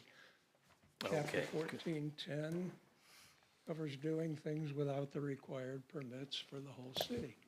Chapter 1488 covers letting your property deteriorate for the whole city. And we have a property maintenance officer, that's his title, whose job it is to go around and look for things that need painted or repaired. I thought people would like the design review much better if they were not in the enforcement or penalty phase of this. That was my original idea. Since it's already covered for the whole city, let the city handle it, city officials, the building department, and the law director. Now, the other option is the language we put here. Should violations of this chapter also be considered violations of any other chapter, the penalty will not be duplicated. Well, wait a minute, that's the earlier language, excuse me. What we finally decided on is to avoid duplicate penalties. Violations of this chapter shall not be considered violations of any other chapter of this code. So there's 2 options. So, Myself, I thought design review might want people to like it better if they got out of the enforcement. They've never done it anyway. So are you saying to completely remove the penalty section because penalties are in other sections of code? Yeah, the whole city is covered Yeah. for the same offenses. But if someone is denied through because of the style of window, that's not anywhere else in our code. Yeah, that's true. And so they would just, again, this is sort of like, removing the penalty from this chapter means they can Well, just, they do would, what they want and because- not be penalized for But it. they need a building permit to replace the window. It's Not if they don't go to the building department, if they go to Lowe's and get a cheap window and install it themselves. Well, then that's a violation of 1410. Yeah, but if it's not subject to a penalty, then what can Well, the it city is do under about it? 1410 because they didn't get the proper permitting that they were required to Well- get for replacing a so window. if I could say something, as far as penalty, if you're in the design review district and you're a building owner and you're in our downtown, I want you to be penalized if you're a slumlord and that building looks like crap. And I think if, you're not if you're letting that building deteriorate, I think it's more teeth. And if we can charge you more because you are not cleaning up your building, then I think this is my opinion, because I know there's an area in our historic district that it just seems that it's falling apart and the landowner is not doing much about it. And if we can scare him more by more fines, then I think there's some teeth there. I think we need to start holding people more accountable too. Those fines are going to come under 1410. Yeah, but you still can fine him under this too, so that's more enforcement. Incentive to comply, yeah. Yes. Chapter 1488. So that's where I'm a little different. Chapter 1488 penalties are in Chapter 1472, and they are 5 times as great as the penalties Right. in But it's still a fine. 1434. So if you got rid of these penalties, you would have more enforcement of buildings that are deteriorating, because you have 5 times the penalty. But how would you have more if you get rid of a penalty? Maybe I'm not understanding. Again, it's covered for the whole city. But if you have, yes, you have that and this, so that would be additional. Am I not right, Bob? Yeah, Yeah, but I guess nobody feels it's right to stack penalties and. Well, if we have a really, if we have a slumlord in But think town, of the I think it same- is. But think of the same, I get what you're saying, Amy, but think of the same thing. Okay, one window is incorrect in the building. So 1410, they get charged under it. 1488, they get charged under it. And then you want them charged under this one too, for the same infraction. so It'd be like running a stop sign and getting 3 separate tickets for running a stop sign under different chapters. Well, I mean, if you're running a stop sign, you're carrying illicit goods, and you also are trafficking a minor, I think you should stack those things. And I think Ravenna should not just only have stop sign violations for human trafficking, so. Here's what Go ahead, happens Bob. with all of these penalties, is we issue a violation and they don't pay it. So we send it to Mr. Semino and he files at the court. If we ever get to the point of being in front of a magistrate, the magistrate would say, what's fair and reasonable? And what we have always said was, we just want you to fix your place up. We don't want your money. We've never collected, in my 15 years doing this, we never collected a nickel from people. We've never physically collected $100 in this minor misdemeanor charges. But if we don't have something in this chapter and somebody decides to replace a window, if they go 3 times and they decide, I don't have to go to design review anymore, I'm gonna go to the building department and get a permit, I'm stuck. Do I have to give them a permit if they meet the building code? Or do I say, no, if we don't have some kind of a penalty, we need these little ancillary penalties. So my protection. recommendation for all of this is, and I wanted to review and have a discussion about it, is for anyone that has any recommendations for what's in front of us, send me an email, and I'll take everything and kind of put it together, and we can continue to have a discussion about it. Because this is a lot of change, so I don't just want to push this through. And I think that there's been some good feedback shared. I think the expedited process absolutely needs to be explored and cleaned up. And I can work on that with Rob as well. But, I just wanted to have this discussion so everyone could hear, get our brains working a little bit. So when you go home and you're like, oh my gosh, I should have done this, shoot me an email and just make some suggestions.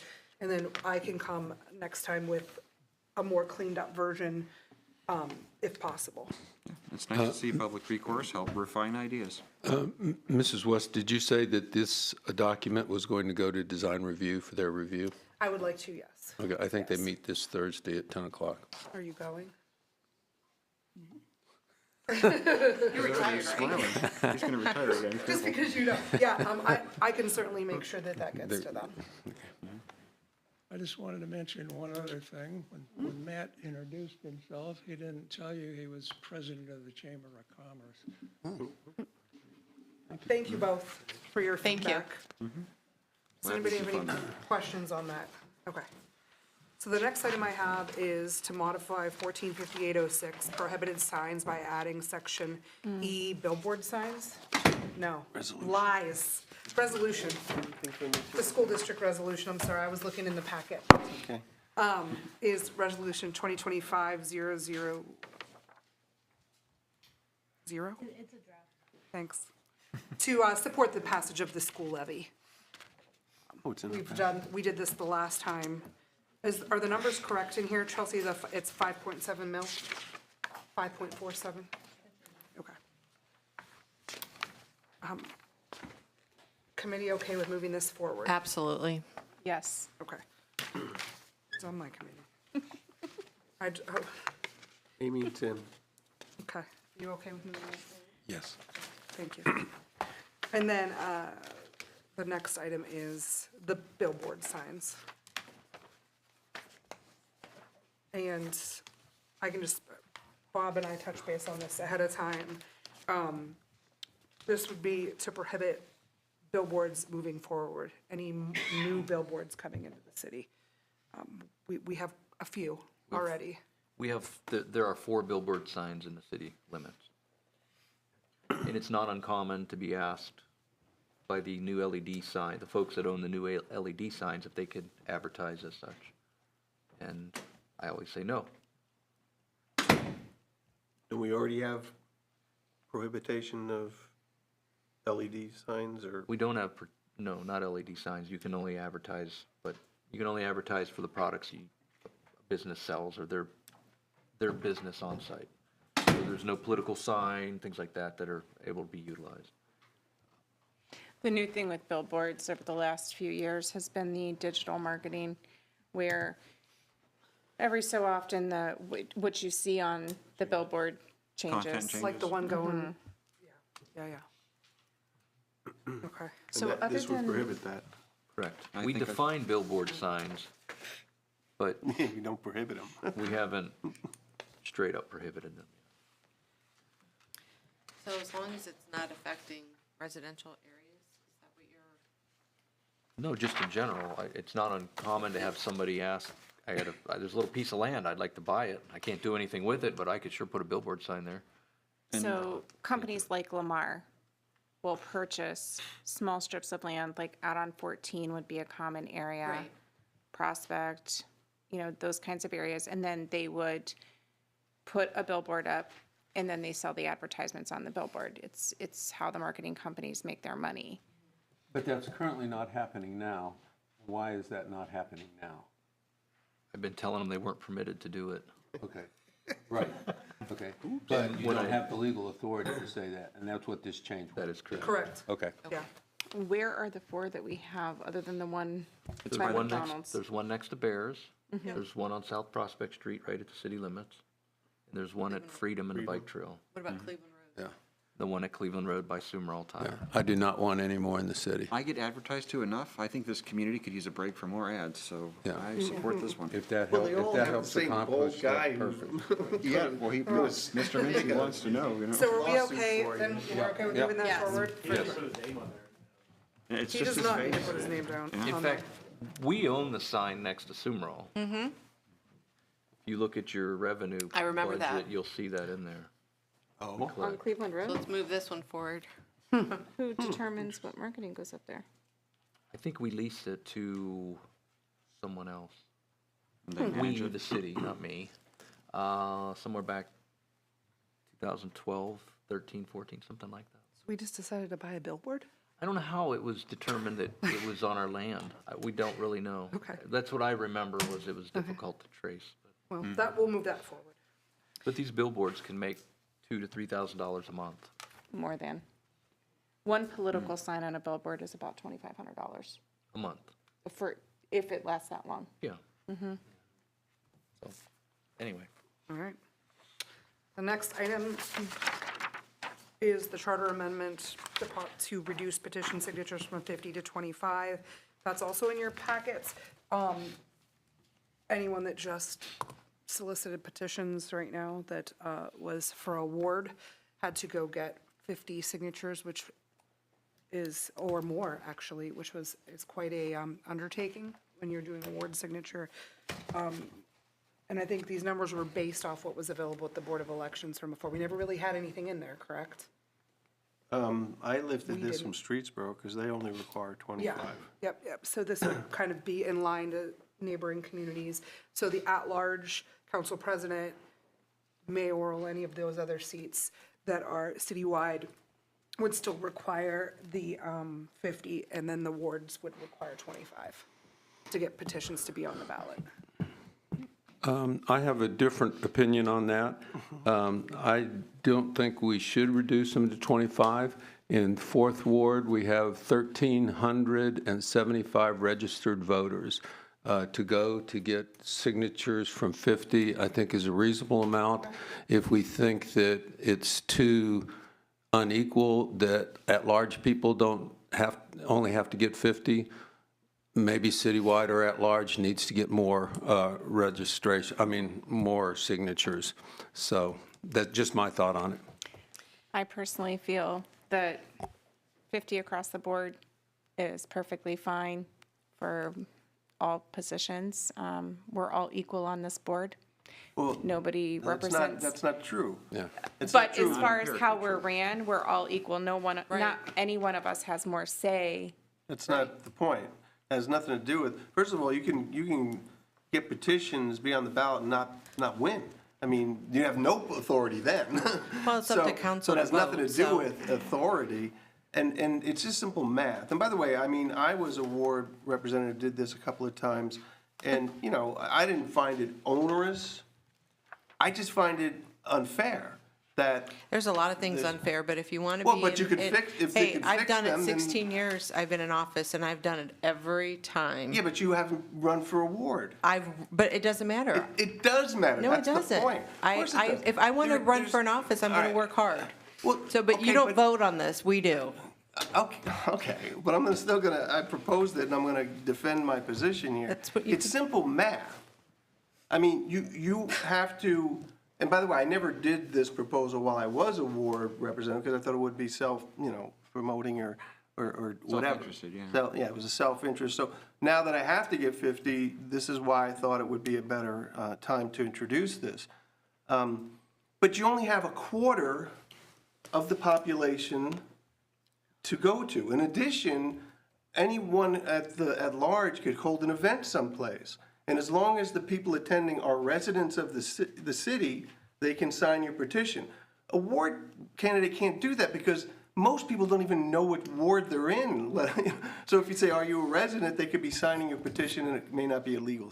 So the ward representatives have a much bigger challenge But in if you're meeting the going same door to number. door in your ward and introducing Yeah, yourself some and people don't talking even to your see 'em then. constituents, Yeah, chances are you're gonna be knocking on their door of their residence. right.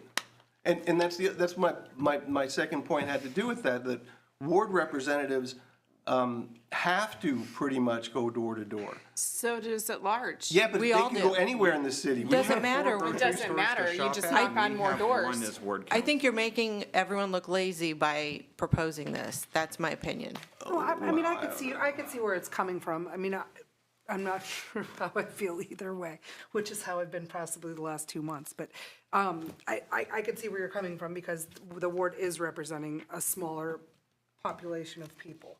So I could kind of see where the idea came from. And also, I think this promotes political competition. Don't you want the best person, even if they may not be the most popular, easy to get their name out there for things? Don't you want to see more than one name on a ballot when you're voting for choices? Do you feel like you have a choice when there's just one? And I think Well, it seems Rob's to opens an happen. opportunity to help get that possible. Because some people that are new to politics, they may not be as familiar with the processes, takes longer to learn things. If you want the citizens of Ravenna to feel like they have more opportunities to engage, whether they're in the audience or behind this desk, this makes it easier for them.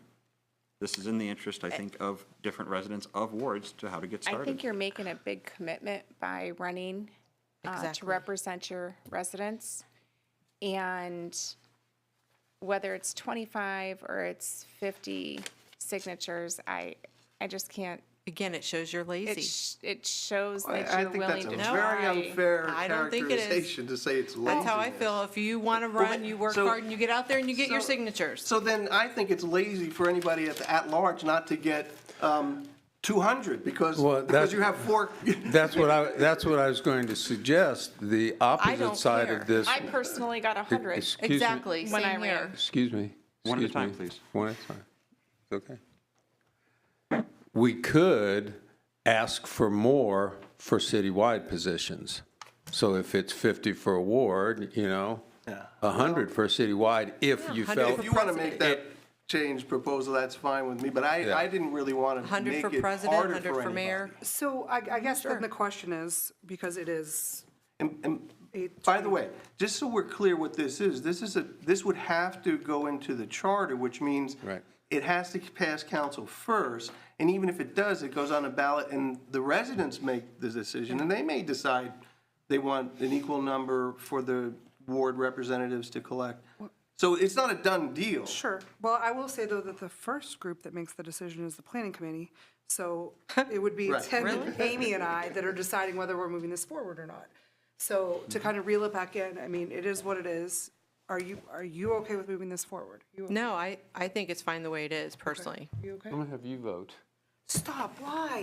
Why do you do this to me? Because I don't want to hear an abstain. you know what, I think that, That's, What did you say? I have words that I can't I'm mutter out. a no. Oh, well, then it's done So, deal. I mean, we're good with not moving that, okay. Okay. Next, Sorry, guys. next item, yeah.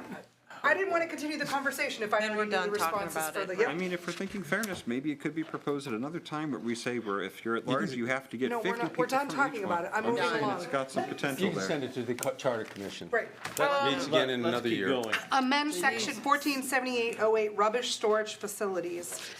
This has to do with landlords that have occupancy of larger than, go ahead, Bob, because I don't remember now.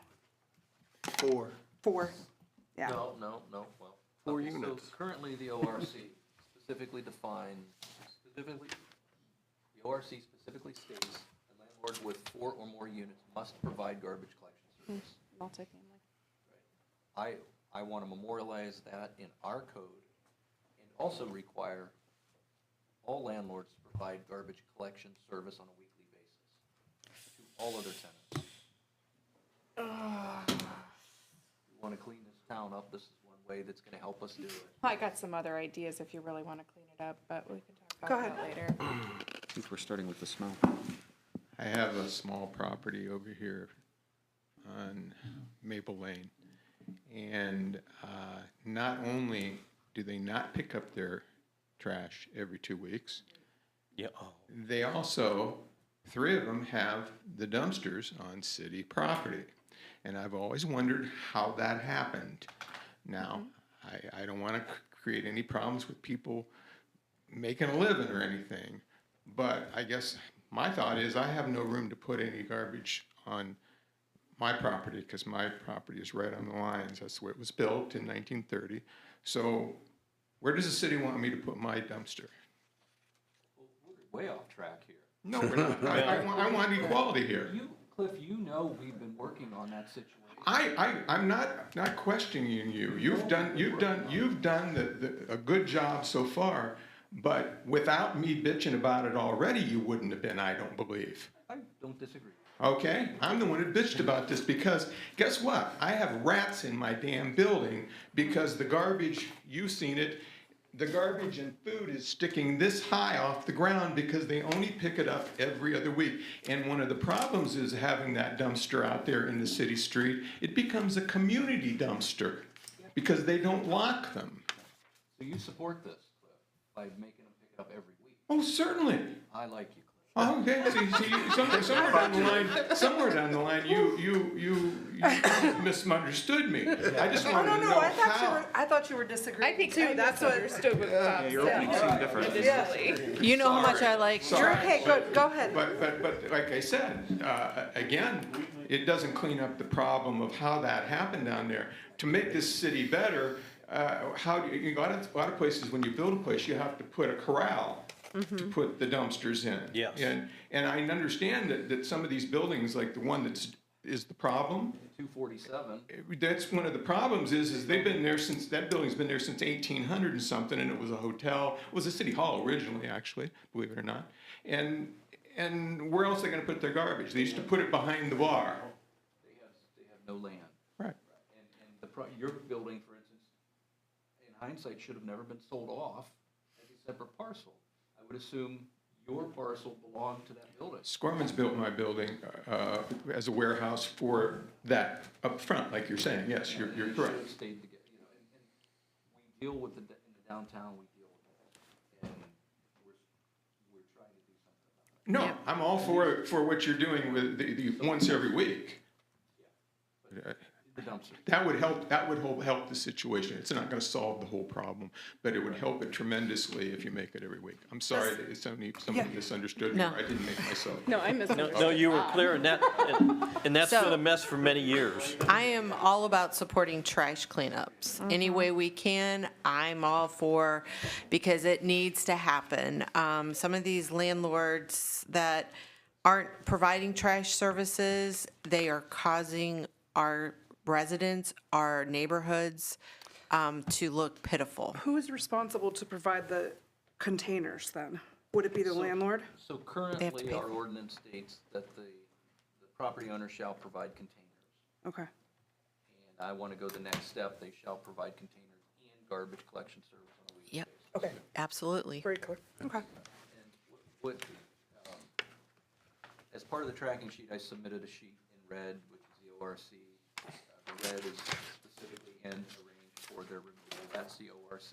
And then our code addresses rubbish, then we define rubbish as non-food. And that's why I have rubbish and garbage, garbage is food. It's silly, but it's cleaning it up. So when we're making them, pick up weekly, are we going to, like, say in our downtown, Tim, that's a big, another pet peeve of mine. So, midweek, we need to make sure, I understand, I know they come weekly, but there's been times during the week where those, By we Monday, have. Tuesday, they're full. Overflow. They're overflowing. And we just need, we're talking about cleaning up the city. Those to me are equally as important because people walk by and they see the trash can. Guido's does a great job of Yes. doing their share, but some of these other buildings, and especially right here by the courthouse where there are people that live and they're bringing out their trash in the middle of the night, I know it's not, city trash, but it ends up in city property. And, we've had some terrible times in the summer with that, so. But I think this would help conquer that because this is saying that dwelling unit where these people are living, they're responsible weekly to provide weekly trash pickup in containers to put it in. Well, for the places that, people live, but some of these people are homeless or. But this is specifically know. for, The- what he's proposing though understand is that. for rentals. Right, so- but I just brought Yeah. up because it made me think about when he said cleaning up the city. Yeah. It got me on another tangent on our trash cans. Yeah, and Sorry. it's a bad deal, it really is, especially downtown. I mean, Yeah. I see it every day. We had to lock our dumpster here with a bar as well as a padlock because people were dumping in our dumpster here. And it occurs all over the city. It's horrible. And it is, my opinion, sorry. Yeah. Let's review the penalty, because I'm not 100% certain that it might be a better option. The city of Ravenna discovers the property does not have a contract with rubbish or garbage hauler. The city may charge the owner or operator a fee of $100 per month and subscribe to a collector of the city of Ravenna's choice. This fee will be assessed to the property taxes of the parcel served. I don't want to create extra work for us, but what are your suggestions? The fee needs to be higher because at $100 a month, you're not even gonna cover the cost of a dumpster from Well, that's most true, facilities. a commercial dumpster, you're right. But it could be a single-family home. Yeah, but we're talking So- mainly downtown. We're talking Well, more this than 4 covers the units. entire city. We could say the cost to pick up that residence plus 20%. Oh, I would say Administration. 50%. But the way I read this, the city, I wrote it, write it however we want. no, I know, but I mean, it says this, if the city's going to find a service on behalf of, Well, we have to tell people to pick their garbage up, Rob. I know, I'm not saying I have a solution, I'm just not sure So- how that's gonna work. I mean, That's why I When thought, we- we're gonna fix it by just subscribing to garbage service. Now they have garbage. So when we cut the grass for people, how does, like, we charge them how much to cut the grass? Like, no, it's not that much. so Yeah, I'm just it's thinking that, dependent on you know, the- let's figure out, like, who does our pickup downtown? The service provider for the Republic. trash. Republic. So let's see how much they charge and then, And so that would be, you could say commercial dump. It's a long meeting when your battery dies. Do you need a USB-C But for charger? residential, you guys know what you pay your residential garbage collection. I have no clue. You have no clue? I pay I don't pay my Okay. Trying garbage to bill. remember. about $25 a month, $27. Mine went up since Conrad's sold out. I Can't can't you Yeah, I just think remember. that's like write this $250 a year. paragraph in such a way that the fine is $100 and we'll subscribe to the collection agent? They have to pay that, Try. At vendor cost or something, yeah. that, you know, I don't know if it would So- work or not. It would take care of both.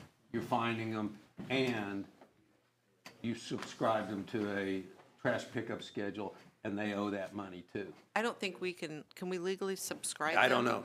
I mean, no, I don't think we could do Well, I don't that. know. They'd have to reimburse the city. But we could have our person pick their trash up So- and charge them accordingly and charge them more possibly. Double. Yeah. But here's a better solution. Perfect.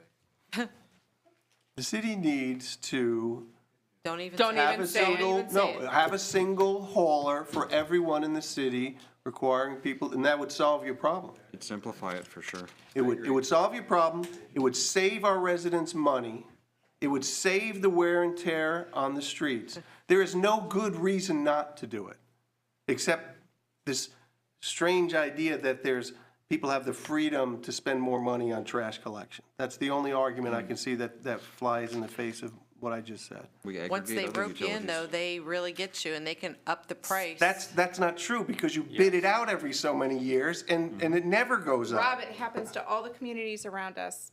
Yeah, they all, and so we're the geniuses, and every community around us have got it wrong? That Right. doesn't make sense to me. No, all their prices got jacked up after Well- they were in for these low No, And a lot of the residents don't like You lock it. it in for a certain number of years, and then after that, you bid it out again and get the lowest. That's just not true. But then some companies go It's just under. not true.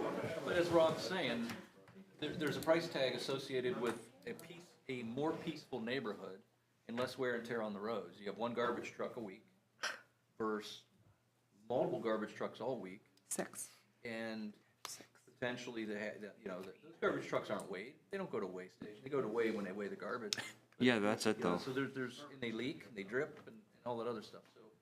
And debris there's a comes price off tag of them too. associated with that to the residents. So we can certainly have a conversation about that. That's a whole nother However, topic. I would like to have a conversation about 1478.99 and the penalty, so that we can all be in bed by midnight. Can we work on rewording this then? What's your suggestion? Well, we're gonna figure it out, Gotcha. okay? We'll figure it out. All right, I'm abstaining, yeah. all right. So I think we would end up No, having, I'm just, against my wishes, we'd probably have to have a public hearing. okay. For what? Let's not have a public hearing. I think it's even better. I do too. If Watch what it's you a say in change in this council zoning, we chambers. have to have a public hearing. But Ain't- I do agree, the penalty is something that needs. Yeah, we can work on that for the next meeting. But I think it's a great idea as far as landlords Pickups. and pickups. It's a business. It should be run like a business. So are you okay with I'm moving fine this with forward? moving this Are forward. you okay with Yes. moving this forward? I'm moving us forward, because we still have a couple more items, but these are super easy. They are. Tammy, I'm looking at you when I say that, this needs to be super easy, no, I'm just kidding. The next one is housekeeping, we do this every year. Right. It is the sponsor to site for the summer food program for CAC, No cost. no cost. Are we good with moving that forward? Absolutely. Yes. Okay. And the last item on my agenda is the permanent budget. Okay, I'll make this easy. No, here. I sent an email last Friday to everybody with the detailed sheets and a summary. I'm going to hit just a couple brief highlights and then see if you have any questions. I also put a sheet in your box, which basically has the highlighted. Our estimated revenues have been increased by 4.8 million for this ordinance. That is from the budget that was passed last July. Most of the increases are due to, one of them is from the water project, the water tank, that's 2.8 million. A couple of the other things are the CHIP grant for 800,000, and then some other miscellaneous water line projects are included in that 4.8 million. The appropriations are increased by 3 million. Again, a lot of that has to do with water line projects, sewer projects, again, the CHIP grant. A lot of these things are just things that are in and outs, but we have to produce this new permanent budget to get to the county by April 1st. You are welcome to look at the detailed sheets, and if you have any questions, get back to me on that. If you have any specific questions on the Yeah. highlight sheet, let me know. So there were some questions that were brought up for, is that in this that, Cheryl, you had told me about some questions with the There were a permanent? couple questions And at is our this budget in meeting this? that were smaller amounts that we have since talked about. So it's been changed and we're I gonna, have not admitted them from what I sent out yet, because we had the meeting, I sent them out the next couple days. But I can omit them from the budget. Do you guys want to talk about those? I don't know if Cheryl and Rob were the two that were at the meeting. Well, one was the $30,000 for the fence One around the was property. the $30,000 fencing for the securing the property at 645 Chestnut. I talked to Bob, I mean, you can talk about that a little more if you want. I mean, these are good things, I think, that when council's there and that, we're not at the budget meetings, you guys are. So the feedback that you give us and maybe give to everyone else, I think, it's important to know, so So that's, what had happened there was when EPA left, they left the basement of the big building open, and it was full of water. And they just drove away. It's not our problem. So I went ahead, and Dennis and I had briefly discussed it. We're gonna have to try to keep people from driving in there and dumping stuff. So, and the fence is pretty tattered. And then where the two driveways are, there's just no gates or anything. So, in the meantime, I noticed that basement is not holding water. So we should not have to worry about somebody drowning in it, because supposedly it was really deep. This summer, we will go in with water line dirt that we have for a water line project, and we'll fill that in. We just need to secure the site. Well, let me rephrase that. It might be best if we secure the site. If city council decides not to spend the money, because it's not our responsibility, then that's fine too. Yeah, I think that was the concern, that it's really not the city's property. Well, it's owned by the state, Right. and we've already spent money trying to clean up the property that we didn't own. We did it, for citywide purposes. But we're not gonna see a dime of the 70 grand that has already been assessed. It's cleared off because the state owns the property. That money's gone. Yeah, the so prior, in this 30,000, would we ever get it back? No. And if we're putting the fence up, then would we be assuming the liability because we put the fence up?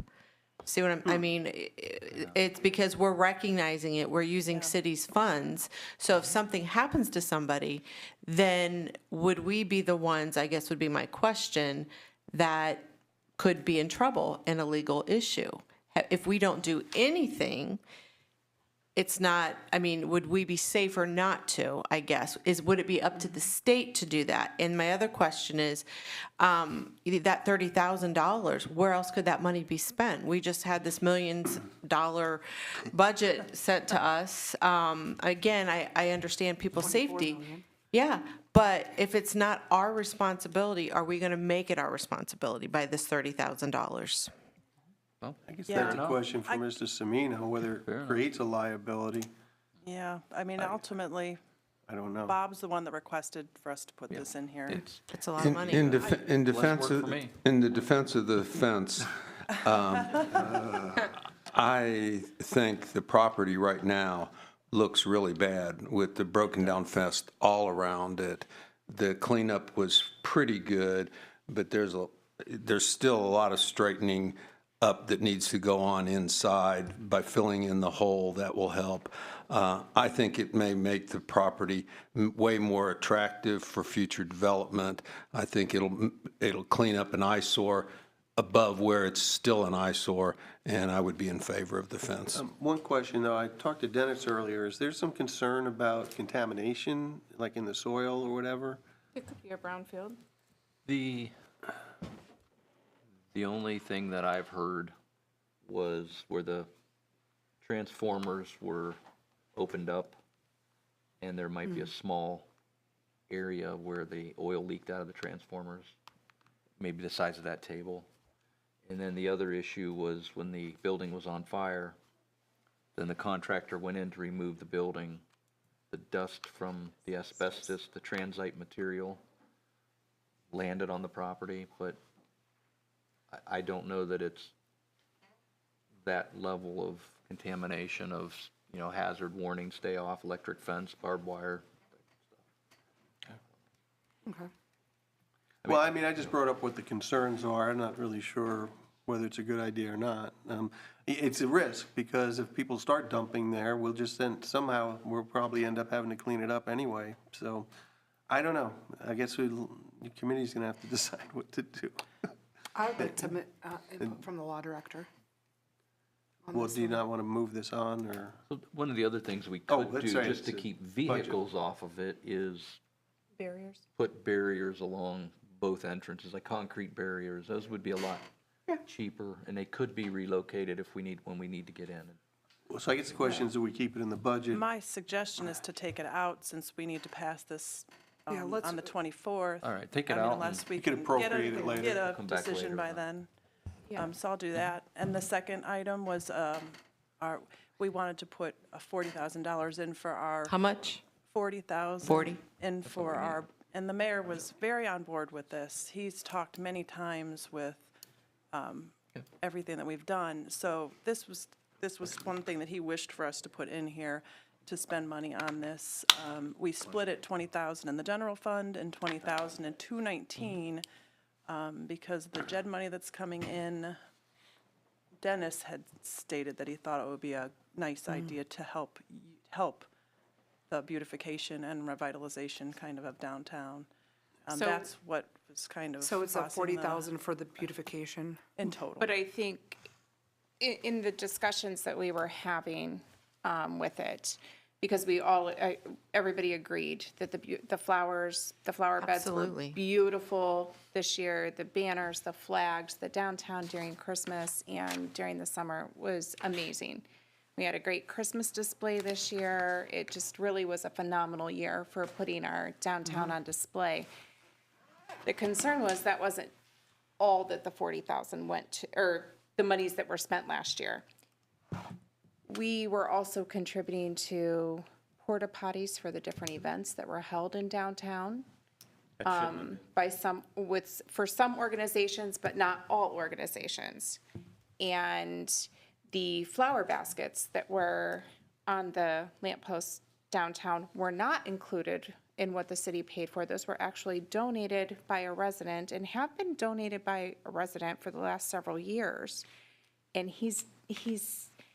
it's not that he's not willing to, but he did come to me last year and asked about getting reimbursed, but it was already too late because he had already purchased them and they were already hanging. And I'm like, you need to come to us before and ask for the city to help do this. Sure. So it's just one of those things where 40,000 is a lot of money when you're talking about flowers. And what else? And what do we want to limit? What boundaries do we want to put on that? What do we want done? And for how much? Do we want to see if local nurseries are willing to give us estimate amounts to provide all the flowers? Or how do we want to handle that? Because 40,000 is a lot of money. Well, I think the residents made it quite clear that and it made a was huge amazing. impact in our downtown. And it needed to happen. Those flower beds have never looked better. It beautified our downtown, and I definitely, I don't want to see that go away. If we have the money to spend, that is important. That's a form of economic development.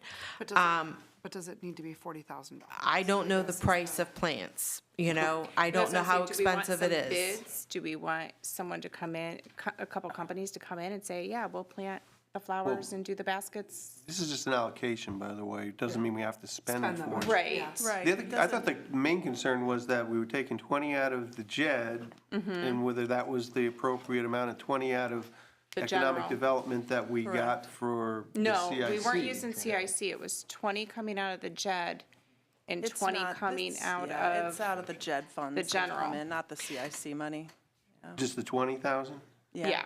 Oh, The other 20,000's coming out of the general. Okay, there was some discussion about, I agree with Ms. Michael that you know, because the question was, is this economic development? And I think it is. Absolutely it is. It's not, this, where the CIC conversation came up is that the $99,000 that the CIC gave to the city, that has to be used for facade programs for the downtown And buildings. that was in the ordinance for the CIC. Yes, Yeah. that's an ordinance that it has to be Right. used for that. That's why it's specified in these conversations that the 20,000 is JED money.